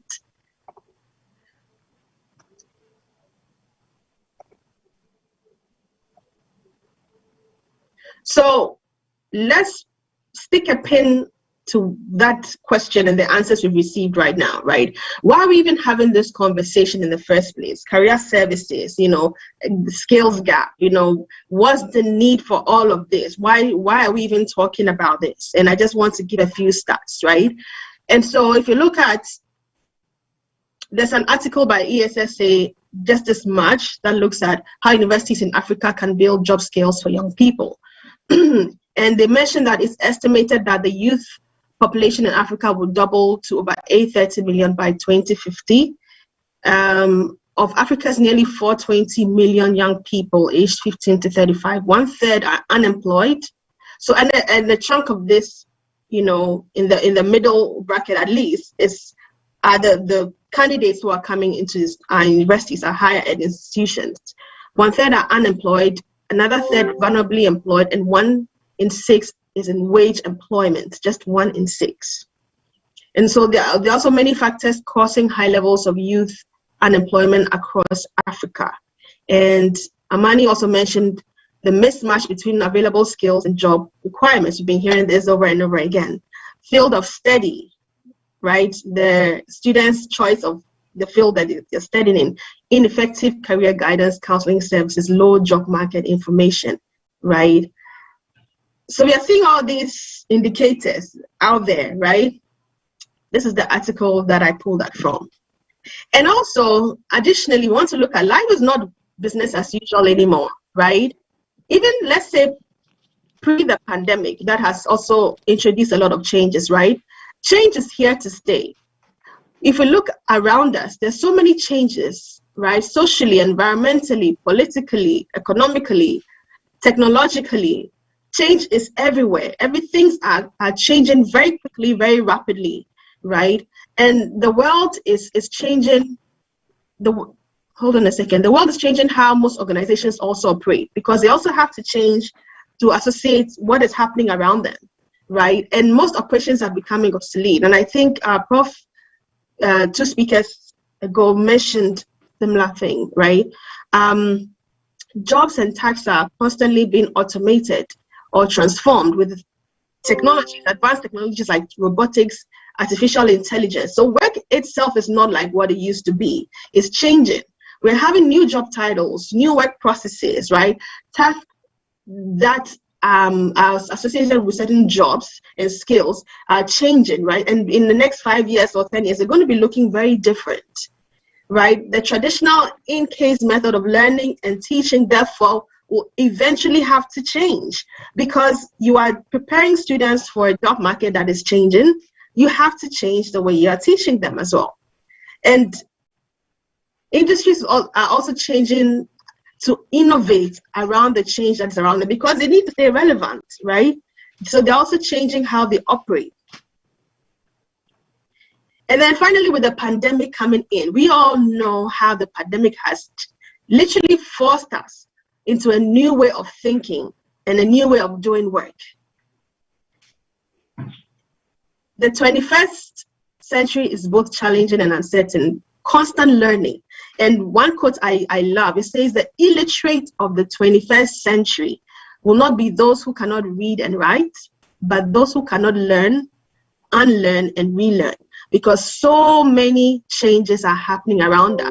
It's how can you adapt quickly? How can you ensure as institutions that at the end of the day, your graduates do not become obsolete? The skills that they learn do not become obsolete. By the time they are done learning and out of your university, the skills and knowledge they gain is not even relevant to what the industry needs anymore, right?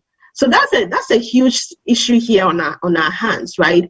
And hence the reason why we're having this conversation is there is the need for institutions to track and be on top of what is happening. We can't operate in isolation and think that, oh, we will our responsibility is to educate.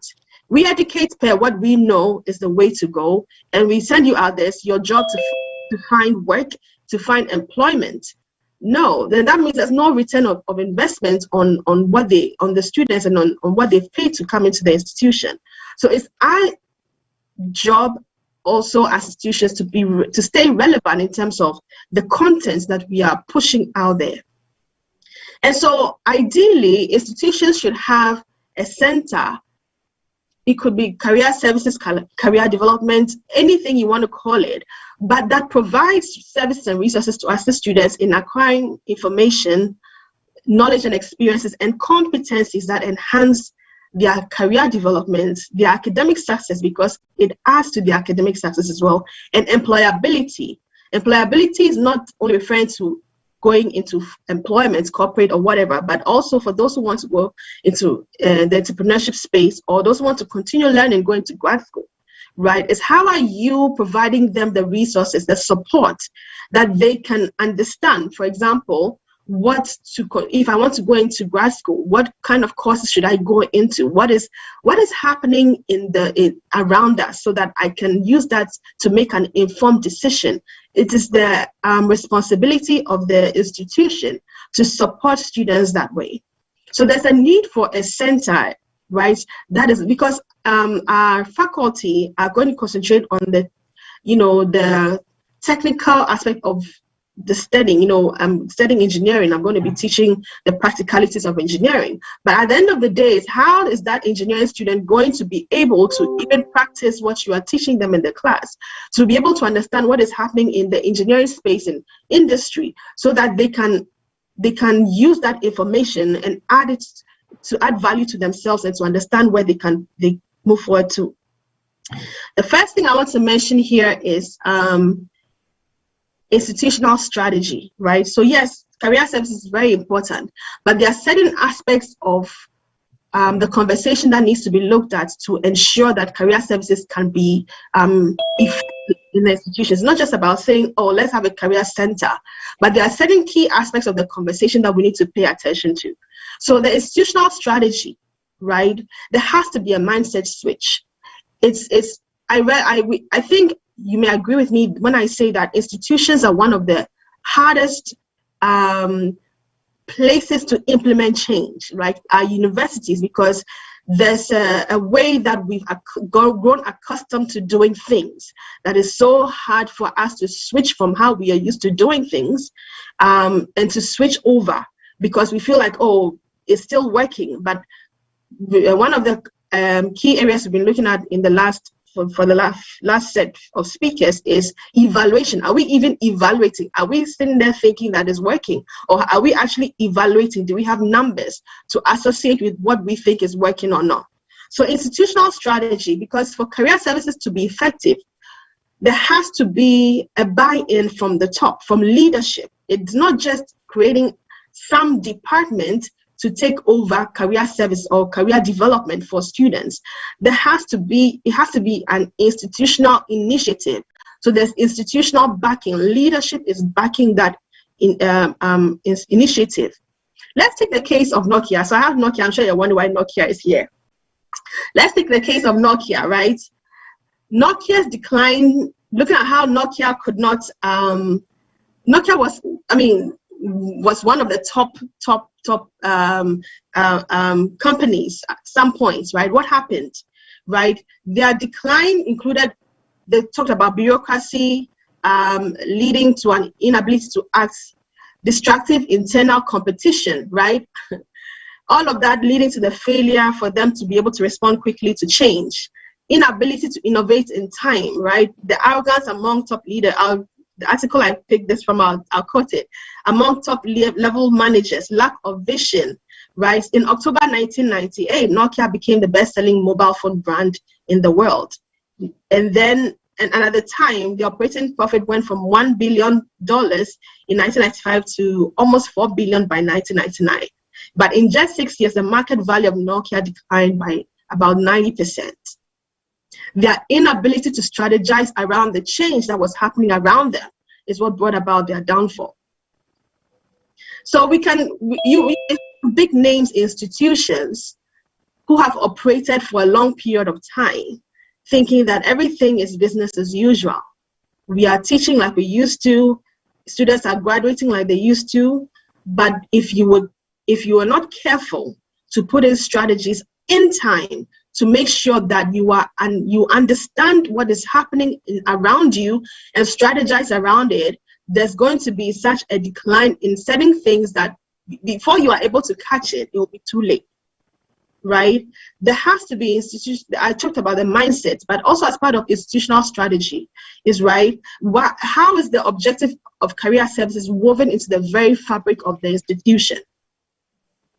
And I'm taking the case of Ashesi. I'm going to be talking about institutional learning goals and KPI, and the fact that we have a designated department and we have budgetary allocations as well to support that, right? Definitely our mission and our vision to educate a new generation of ethical entrepreneurial leaders that can cause a change within Africa. That's a mission and vision out there. But I want us to look at how we are doing this, right? And how we have support from leadership and what for us shows support from leadership. And I'm just mentioning just these two. So let's look at this. And I'm happy that Matilda mentioned the evaluation and feedback, and after students go on internships, what does that look like? And so for us, we also have an internship assessment form that we send out. We have students send out. We also send out to employers to fill. So what we do with that information is the questions on that assessment or evaluation form have been grouped in such a way that they are speaking directly to the learning goals that we have at Ashesi, which are on the horizontal axis the vertical axis that you can see here. So professionalism, communication, teamwork and leadership, innovative and action-oriented, curiosity and skills. These are the pillars that inform what we do at Ashesi, right from administration, student engagement, to faculty and what's happening in the classroom. Everybody, and that communication starts from the top, right from leadership to everybody. This is what we all understand as what we have collectively agreed to inculcate into the students. And so we are trying to receive feedback per that. So we think we are doing this, but are we really doing this? So we've grouped our internship feedback form to speak directly to this. And if you look at this is from 2018 to 2020. That tells you how employers have rated our students on these learning goals. And the institution's key performance indicator, one of that is to maintain good or excellent in all 8 learning goals. It is not a career services KPI. It is a KPI, but beyond that, it is an institutional KPI. So when the leadership of Ashesi is reporting on how we are faring, they report on that. So it is not just career services deciding that how well are we performing per this, but the institution is also reporting accordingly, which makes it all important. If there's an employer we are engaging with, they understand the importance of this. That is not just a department's initiative, but this is an institutional one. So that is how we are tracking what we are doing as an institution. But we also have a dedicated, I mentioned the fact that you have to have a designated career services. It's not okay. I know some institutions have faculty who are teaching and on the side are doing something around career services. It's not as effective because there's a lot that goes around that. The engagement, how you're engaging students, how you're supporting students, how you're engaging employers, how you are tracking what is happening. That has to be happening within a designated department within the institution. So for us as career services, I'm just going to try to give it to you in a nutshell, right? We are looking at coaching and advising. Students are coming into university not knowing, because on our part of the world, we don't get a lot of conversations around why, well, yes, we get, oh, what do you want to become in future? But it doesn't go beyond that, right? There are no questions around why do you want to become this, or what are your areas of strength? What are the things you're really good at? Nobody really engages you on that level. So they come to university thinking, oh, I want to be a doctor, because, and if you probe, you find out that some of these students just pick these professions because, for example, they have grown in a family where they've seen a lot of people going to be bankers or to be doctors, right? Or I like how air hostess dress and how they walk and how, so I like it. But there's no probing further into the why, to understanding their personalities and kind of linking them to careers, right? You need to provide that support. That's where the conversation starts from in terms of career development. Understanding who you are, self-awareness, and then leading that into the conversation of careers that you can choose. But it doesn't stop there. It's exploring those careers, because you can think, oh, I want to work in a bank, but when you get to work in the bank, you realize this is not for me. You won't realize that till you get to experience it. So we are providing experiential learning opportunities, right? Internships, job shadowing. So we have a job shadowing program for our first year students, because they don't typically get to get opportunities as quickly as other students, because employers sometimes feel they don't have as much information to add value to what they do. So, and they also spend a lot of time in summer school in the break after their first year. So what we've designed around that is a job shadowing program, which is like a 1 to 2 or 3 week program. It's a workplace immersion program where we get them to just go into the workplace to understand the dynamics around it. Because some of these first year students some of them haven't had the opportunity to even work in that environment or be in that working environment. They don't understand what you mean by professionalism. What does it mean to communicate in the workplace? What does it mean to wake up early and get to work by 8 a.m.? That discipline, right? Understanding business etiquette or professional etiquette. How do you talk? Like all these things, email etiquette. So that immersion is just to expose them to learn those basic skills and get that basic understanding. So that's job shadowing for us. We have a career mentoring program for our second and third year students, where they get to a career mentor from industry for over a period of a year, where they get guidance and counseling and support and some immersion into the workplace, right? So what we're trying to do is every opportunity that we can create for students to learn or to experience or to explore. University is the time to explore. You expose them, and it's done in a structured way. Like I think Matilda mentioned, don't just go and dump them in industry.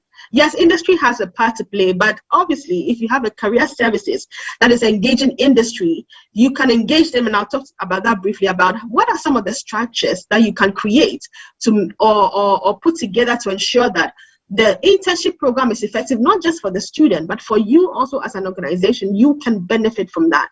If there's a dedicated career services doing that, then you can even help and provide that support to employers as well. So we are looking at also skill building. You don't just create an experiential learning program and take students into it. No, you have to make sure that you're helping them to build the right skills and competencies to excel when you put them in industry, right? So we are supporting with CV writing, professional communication and etiquette, career path development, job search strategies. These are all workshops, skill building workshops we have created that we take students through. So we have a career curriculum from first year to final year, where at each level, we look at the student needs, and we have training and workshops to inform those needs, so that before the student is even coming to you in industry, they are well equipped what they need at that point, and all they are concentrating on now is to explore, get the information, get the experience, fine-tune their career path, you know, and understand where their niche area is, right? To build their on-the-job competencies now at this point.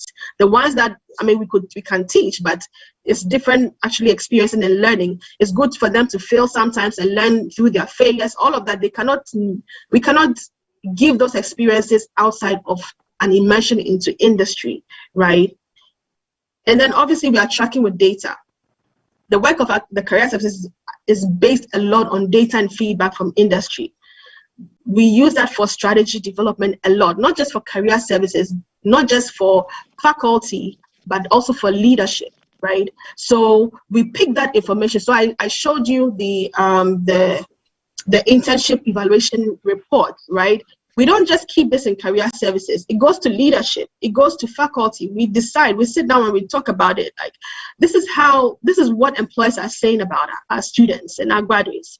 Where are the areas definitely that need to be celebrated because our students are doing well in, but also what are the areas that they are not doing too well in that we need to look at and strategize around. So it's not just in career services in our workshops, but faculty in the classroom as well. What can we tweak? Maybe we can't change the entire curriculum, but we can tweak how we are teaching students a couple of things, right?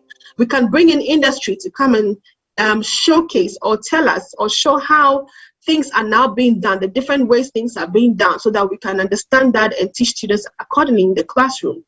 It's very, very important for us, because remember the stats at the beginning, things are changing. It's not business as usual. If institutions want to remain relevant, they need to be very, very intentional about it, keep their ears to the ground, evaluate their processes, but also keep industry very close, because industry can tell you what is happening, and they can tell you or give you recommendations about how you can innovate around it.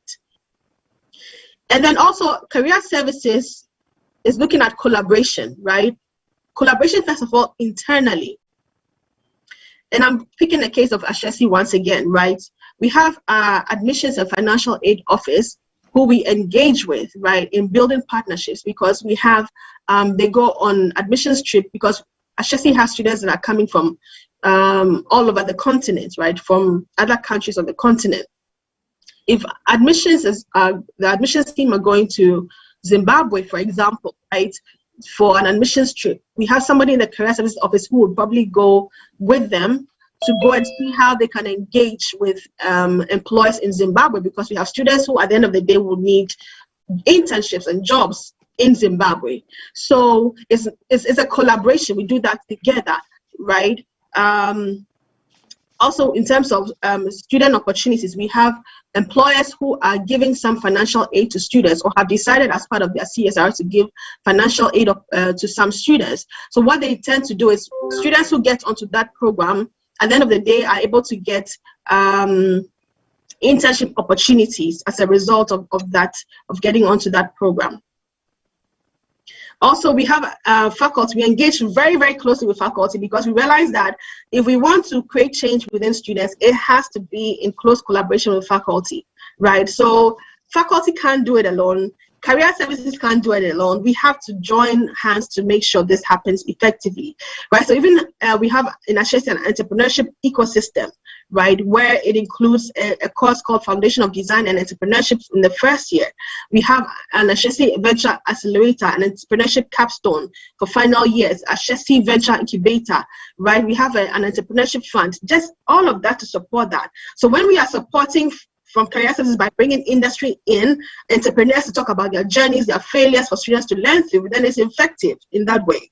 We also have faculty who are taking the career education into the classroom, and they are showcasing student businesses to employers as well, building networks, looking for funding for community projects, etc., right?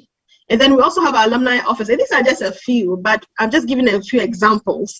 Our Alumni Office, right, where we use our alumni brand ambassadors, right, to be able to find opportunities. So I mentioned next is Zimbabwe or Kenya, or wherever our students or alumni may be, we use them to help us understand the terrain in those countries, for us to understand which recruiters or employers to target and how to engage them and all of that. So Ashesi itself operates in a collaboration. I talked to you about Nokia. Some of the things that led to their downfall is the competitiveness within the organization itself.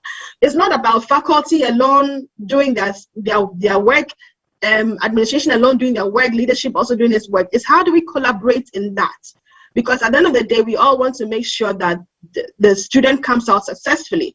We need to collaborate efficiently to make sure that that happens. The other aspect is collaboration with industry, right? And I like the fact that Matilda really touched on that. Is you can't create the success you're looking for in students' success if you don't engage effectively with employers or with industry. Now, industry is going to help you get internship opportunities and other experiential learning opportunities. Mentors, your career fair program, right? Industry. You're looking at evaluation and feedback, right? You need to, let me give you some instances where Ashesi seeks feedback, right, from employers. I talked about the internship, right? But apart from that, we're looking at a curriculum. And we had what we call a corporate council. Some people call it industry council or industry advisory council, right? And they would meet twice a year with our leadership or executive team and our HODs, head of departments, and they inform us about what is happening in the workplace and how they are recommending that we should innovate or create solutions around that. Because at the end of the day, your students are going to go to them. So why don't you bring them into the implementation process and let them be part of that, right? So they give advice on that as well. Engage employers, all employers who are recruiting your students. How do you engage them? Maybe we do that once every 2 years where we speak to them and talk about the relationship. How is it going? How is everything going? How can we be of better support, right? That constant communication is very important. We have internship side basis. We actually go into the internship, into the organizations during internships. We talk to the students, our interns, yes, but we also talk to the supervisors and the employers. We talk about how can we, how are things going? Are there things that are coming to our attention that we have to be aware of, things we need to do better? That conversation. Employers also want a dedicated center or a place where when they have complaints or they have recommendations, there's a place they can quickly go to. One of the great feedback we receive from employers is that we are very responsive as a career center. When they have any information for our students or for us, an institution, they can easily reach us, which is one of the things you want to, if you don't have a designated office handling that, then you don't have anybody that the employers can reach if they have that information. Keeping abreast with trends and technologies, right, to stay relevant. Once again, you need industry to be able to stay relevant. There has to be a discourse, right? And you have to understand that relationship is a two-way street. It's not just about your students getting opportunities and that's it, but how can you also add value to the work of the organization? How can you add value to the work that they are doing? Can you create some capacity development programs where your faculty is teaching their employees something? So I know there's a point in time where we had a design thinking faculty create some design thinking programming for our corporate or industry advisory council, right? And they were really appreciative of that. What can you do to that?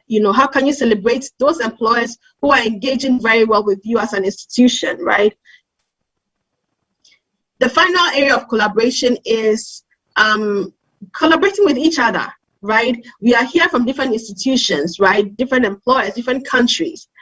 We are strongest when we are working together, not as silos, not as individuals. We can create some impact as individual organizations or institutions, but we are strongest when we work together, right? So it's how can we come together and have a bigger voice as one and have greater impact and support one another, right? there may be something that HS is doing well that another institution, University of Energy and Natural Resources, may not be doing well at, and vice versa. Maybe University of Energy and Natural Resources may be good at something that we are not. How can we support each other? Because at the end of the day, the students we churn out, if on this continent, right, are going to create an impact that resonates across the continent. In Ashesi, we have the Education Collaborative that is designed to support that, right? And that's the link for the collaborative, if you know, and it's a network of higher education institutions that are looking at achieving excellence in teaching and learning, research, innovation, and quality student outcomes in Africa, right? And so we realize that, you know, if you look at Ashesi's mission, we want to create impact across Africa. We are just a little university. So it's essential that we see how we can support one another across the continent, right? The need a skill and speed for delivering transformation in higher education in Africa is beyond any single institution's capability. It requires a collective effort with a shared agenda, mutual accountability, uncompromising dedication to the vision for transformation, right? So that's our Education Collaborative. If you want to join the network, that's the link. Everything you want is on that link. You know, let's see how we can support each other, grow each other, so we can create the impact we want to see on the continent. And just a few things before I end. This is just our graduate placement within Ashesi, and we've been recording 90% plus over the years, and it's exciting to see, and we want to maintain and even make that stronger. And also, this is just, I'm just going to end with, I think, a minute video of some employers and what they have to say about Ashesi. But yes, sorry, I need to share my sound. Just a second. Go.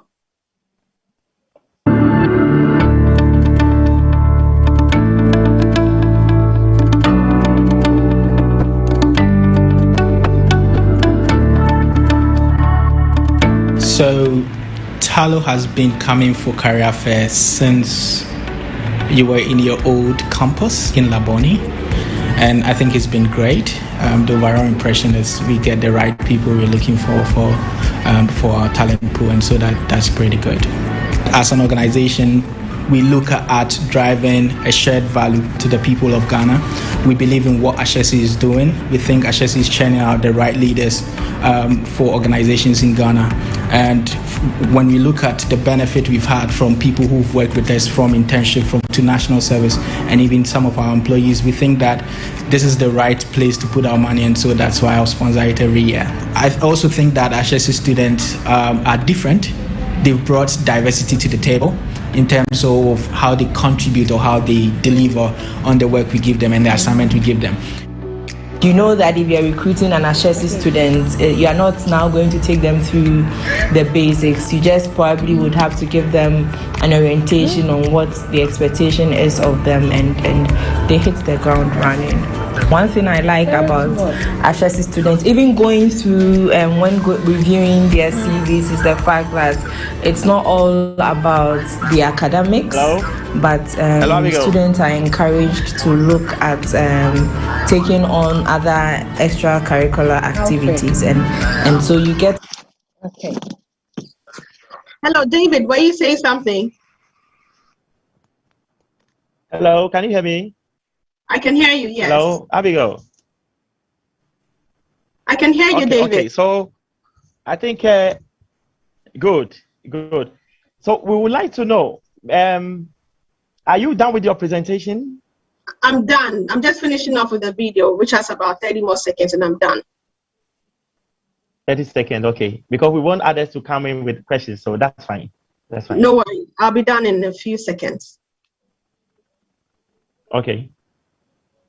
An employee who is all-rounded, so they come to work ready to work, but you know there are other things that they are capable of doing and willing to do. And I think for any employer, that is what we look out for.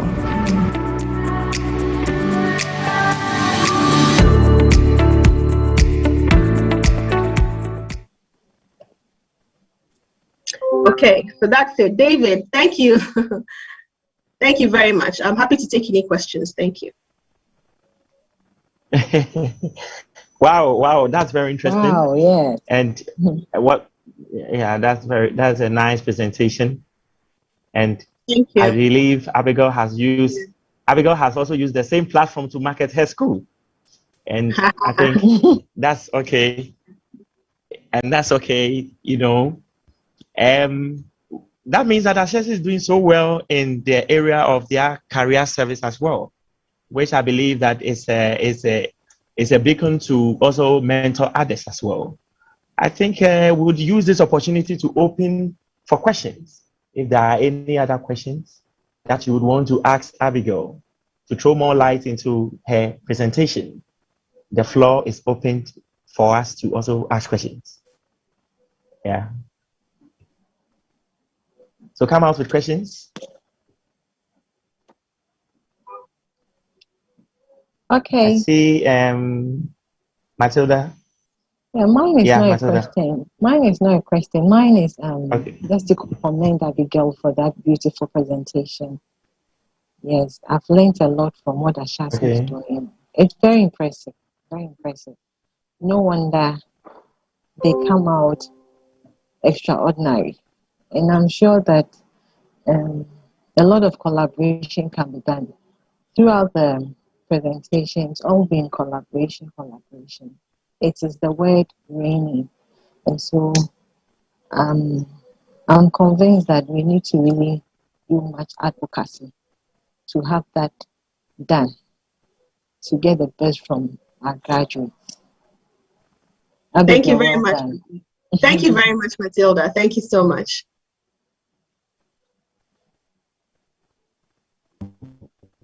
Oh, noted. So any more questions to Abigail on her presentation? We had a hand from... We have Rose. Yes, Rose Sibanda. That's Mrs. Rose Sibanda. Hello. Yeah, please. Hi. Yeah, hearing you, please. Hi, can you hear me? Yes, please, we can hear you. Thank you. I'm glad that I waited. I asked the question just after Matilda. I'm glad that we waited until Abigail was done, because it then combines the two. I was quite interested in what Abigail said when she spoke about learning and relearning. My question had been that have we found any instances where the industry needs to learn from the academics or the intern? Yes, absolutely. I don't think it's a one-way street where it's just academia learning from industry. It has to be a joint collaboration, right? There's a lot. So I mentioned, for example, where our faculty in design thinking created some program to support, to help managers and CEOs in industry around how they could look at implementing design thinking processes into how they do their work, right? So it's very important, not just that industry is giving us feedback, right? But we are also using our expertise and our knowledge to support what they're doing in industry. It's very, very important. So it's a joint, it's a two-way street. It goes both ways. And I know, so for example, just also to buttress on that, right? There are times when we have had to come in, and I think I mentioned that is, we realized that there were some organizations who, for example, did not have structured internship programs. And so we had to come in to help to structure out those programs, right? To give them ideas about what are some of the things that you can think about.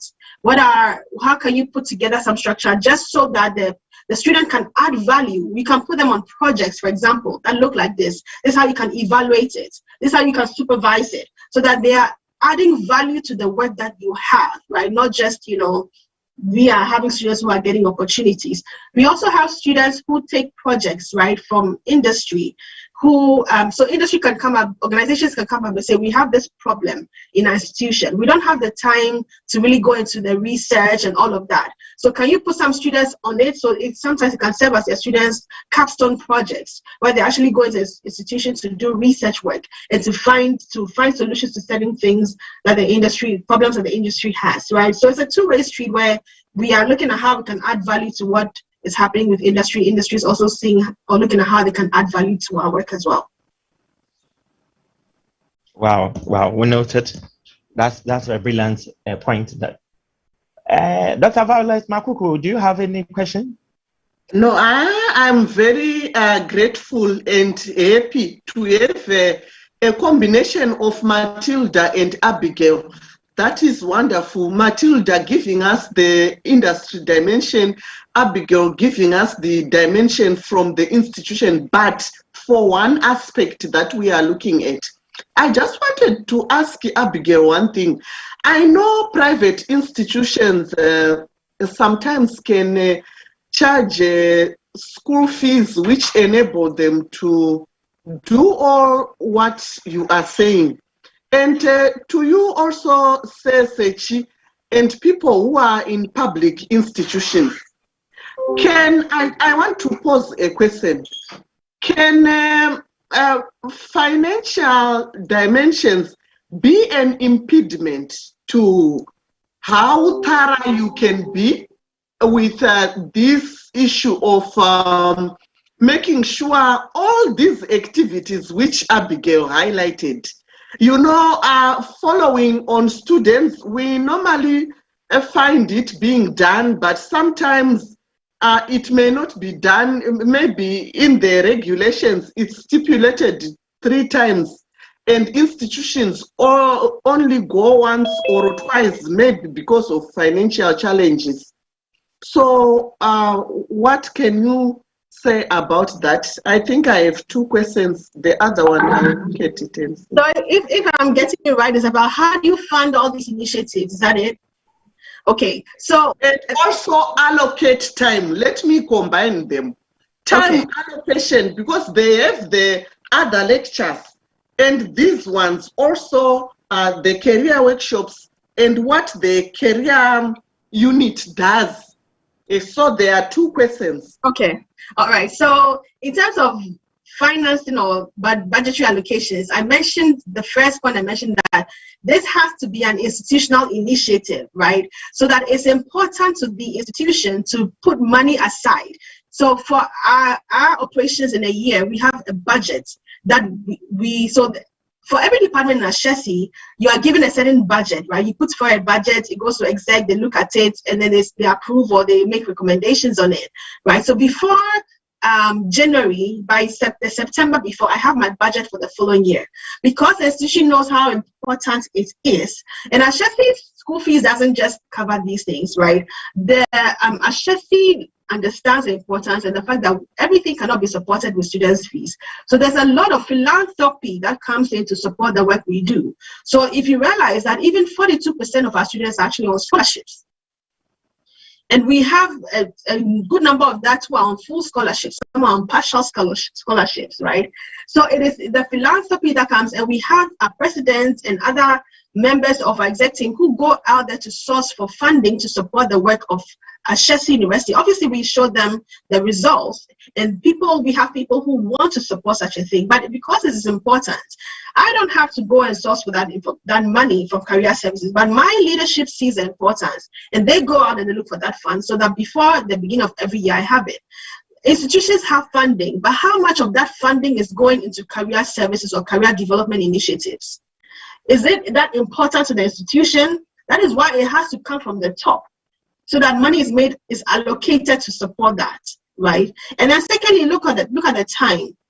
Once again, if it's coming from the top, then leadership is looking at the student schedule and making sure that we are incorporating into that schedule as some time for students to be able to go through these career courses. But for Ashesi, for example, we have what we call a campus free time, right, where all students are supposed to have some free time. So that's where we usually will push in some of these workshops, but we create time, right? Whether it's after hours, we understand the importance. We create time for students to engage, and it's not all just in the form of workshops. We have creative ways. We engage on social media. We have different ways where we support students in these different workshops, right? But once again, it has to be an institutional effort.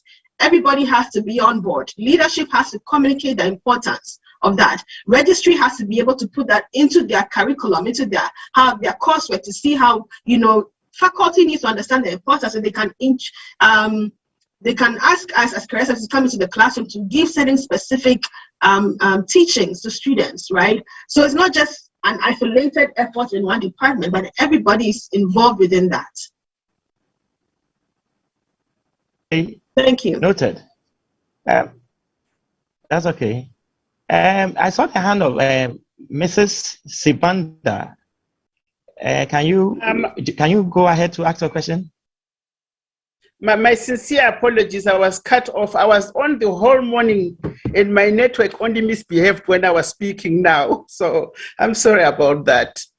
I was just saying that I was glad I waited for the two ladies for me to ask the question that I posted on the chat. The last lady spoke about learning, unlearning, and also relearning. I'd asked a question on whether the industry is ready to learn from academia, because it looks like all the time we're talking about academia learning from industry. And I think that's another thing that we need to look at. And I had an example that I wanted to give you. I'm involved with a teacher education institute in Zimbabwe.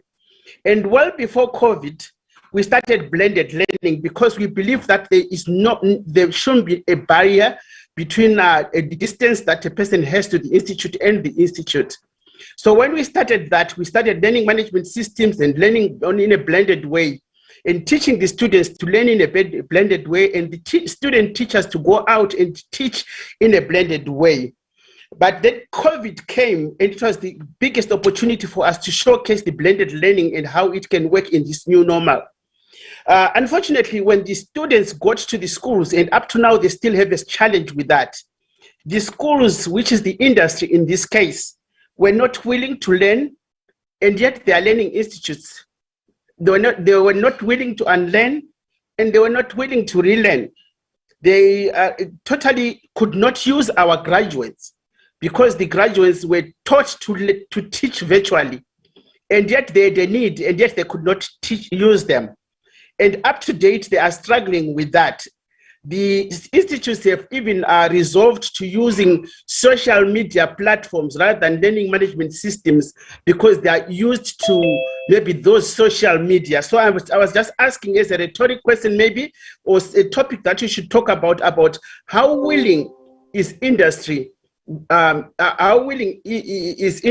listen to the academics or to listen to new knowledge that may be coming. Are we ready as industry, or is industry ready to accommodate the new things that are happening, keeping abreast with trends and technologies? That's my. I think that's a rhetoric question. I just wanted to make one comment on that, which is a key part of collaboration is communication, right? So even I talked about all these great initiatives and how we collaborate inwardly in Ashesi, is because there's constant conversation around that, right? And it's a process. To change mindsets, it's a process. It takes a lot of communication, right? And so perhaps we also, as academia, or whichever side of the coin has understood or seen the need for industry to also learn from academia, is how do you communicate that's the why to them? Why is it important for them to also relearn and unlearn? Right? So if we are communicating to them, because I mentioned we have an employers forum, so once every 2 years we have that massive forum where we have conversations. We want to also tell them the why of certain things, right? Why is it important for you to also understand how to do things a different way, right? Why is it important for you to also look at different ways of engaging students beyond the normal way you've always known how to, right? So when there's a how, and how we can deliberate around what are some ideas, how we can recommend next steps and way forward, then it's a joint effort, and we are both learning and doing it together and creating success as we go along, right? So it's good that we've seen the need to, but maybe we need to communicate it across and not assume that, industry should know better or academia should know better. There has to be constant conversation about that. If there's nobody later on, can I have an opportunity also to say something on collaboration? Oh, go ahead briefly for us, Madam Makubu. Thank you very much. The issue of collaboration is very key. We are talking of university industry linkages, but ladies and gentlemen, may I please draw your attention to some of the things that we need to do. We need to have dialogue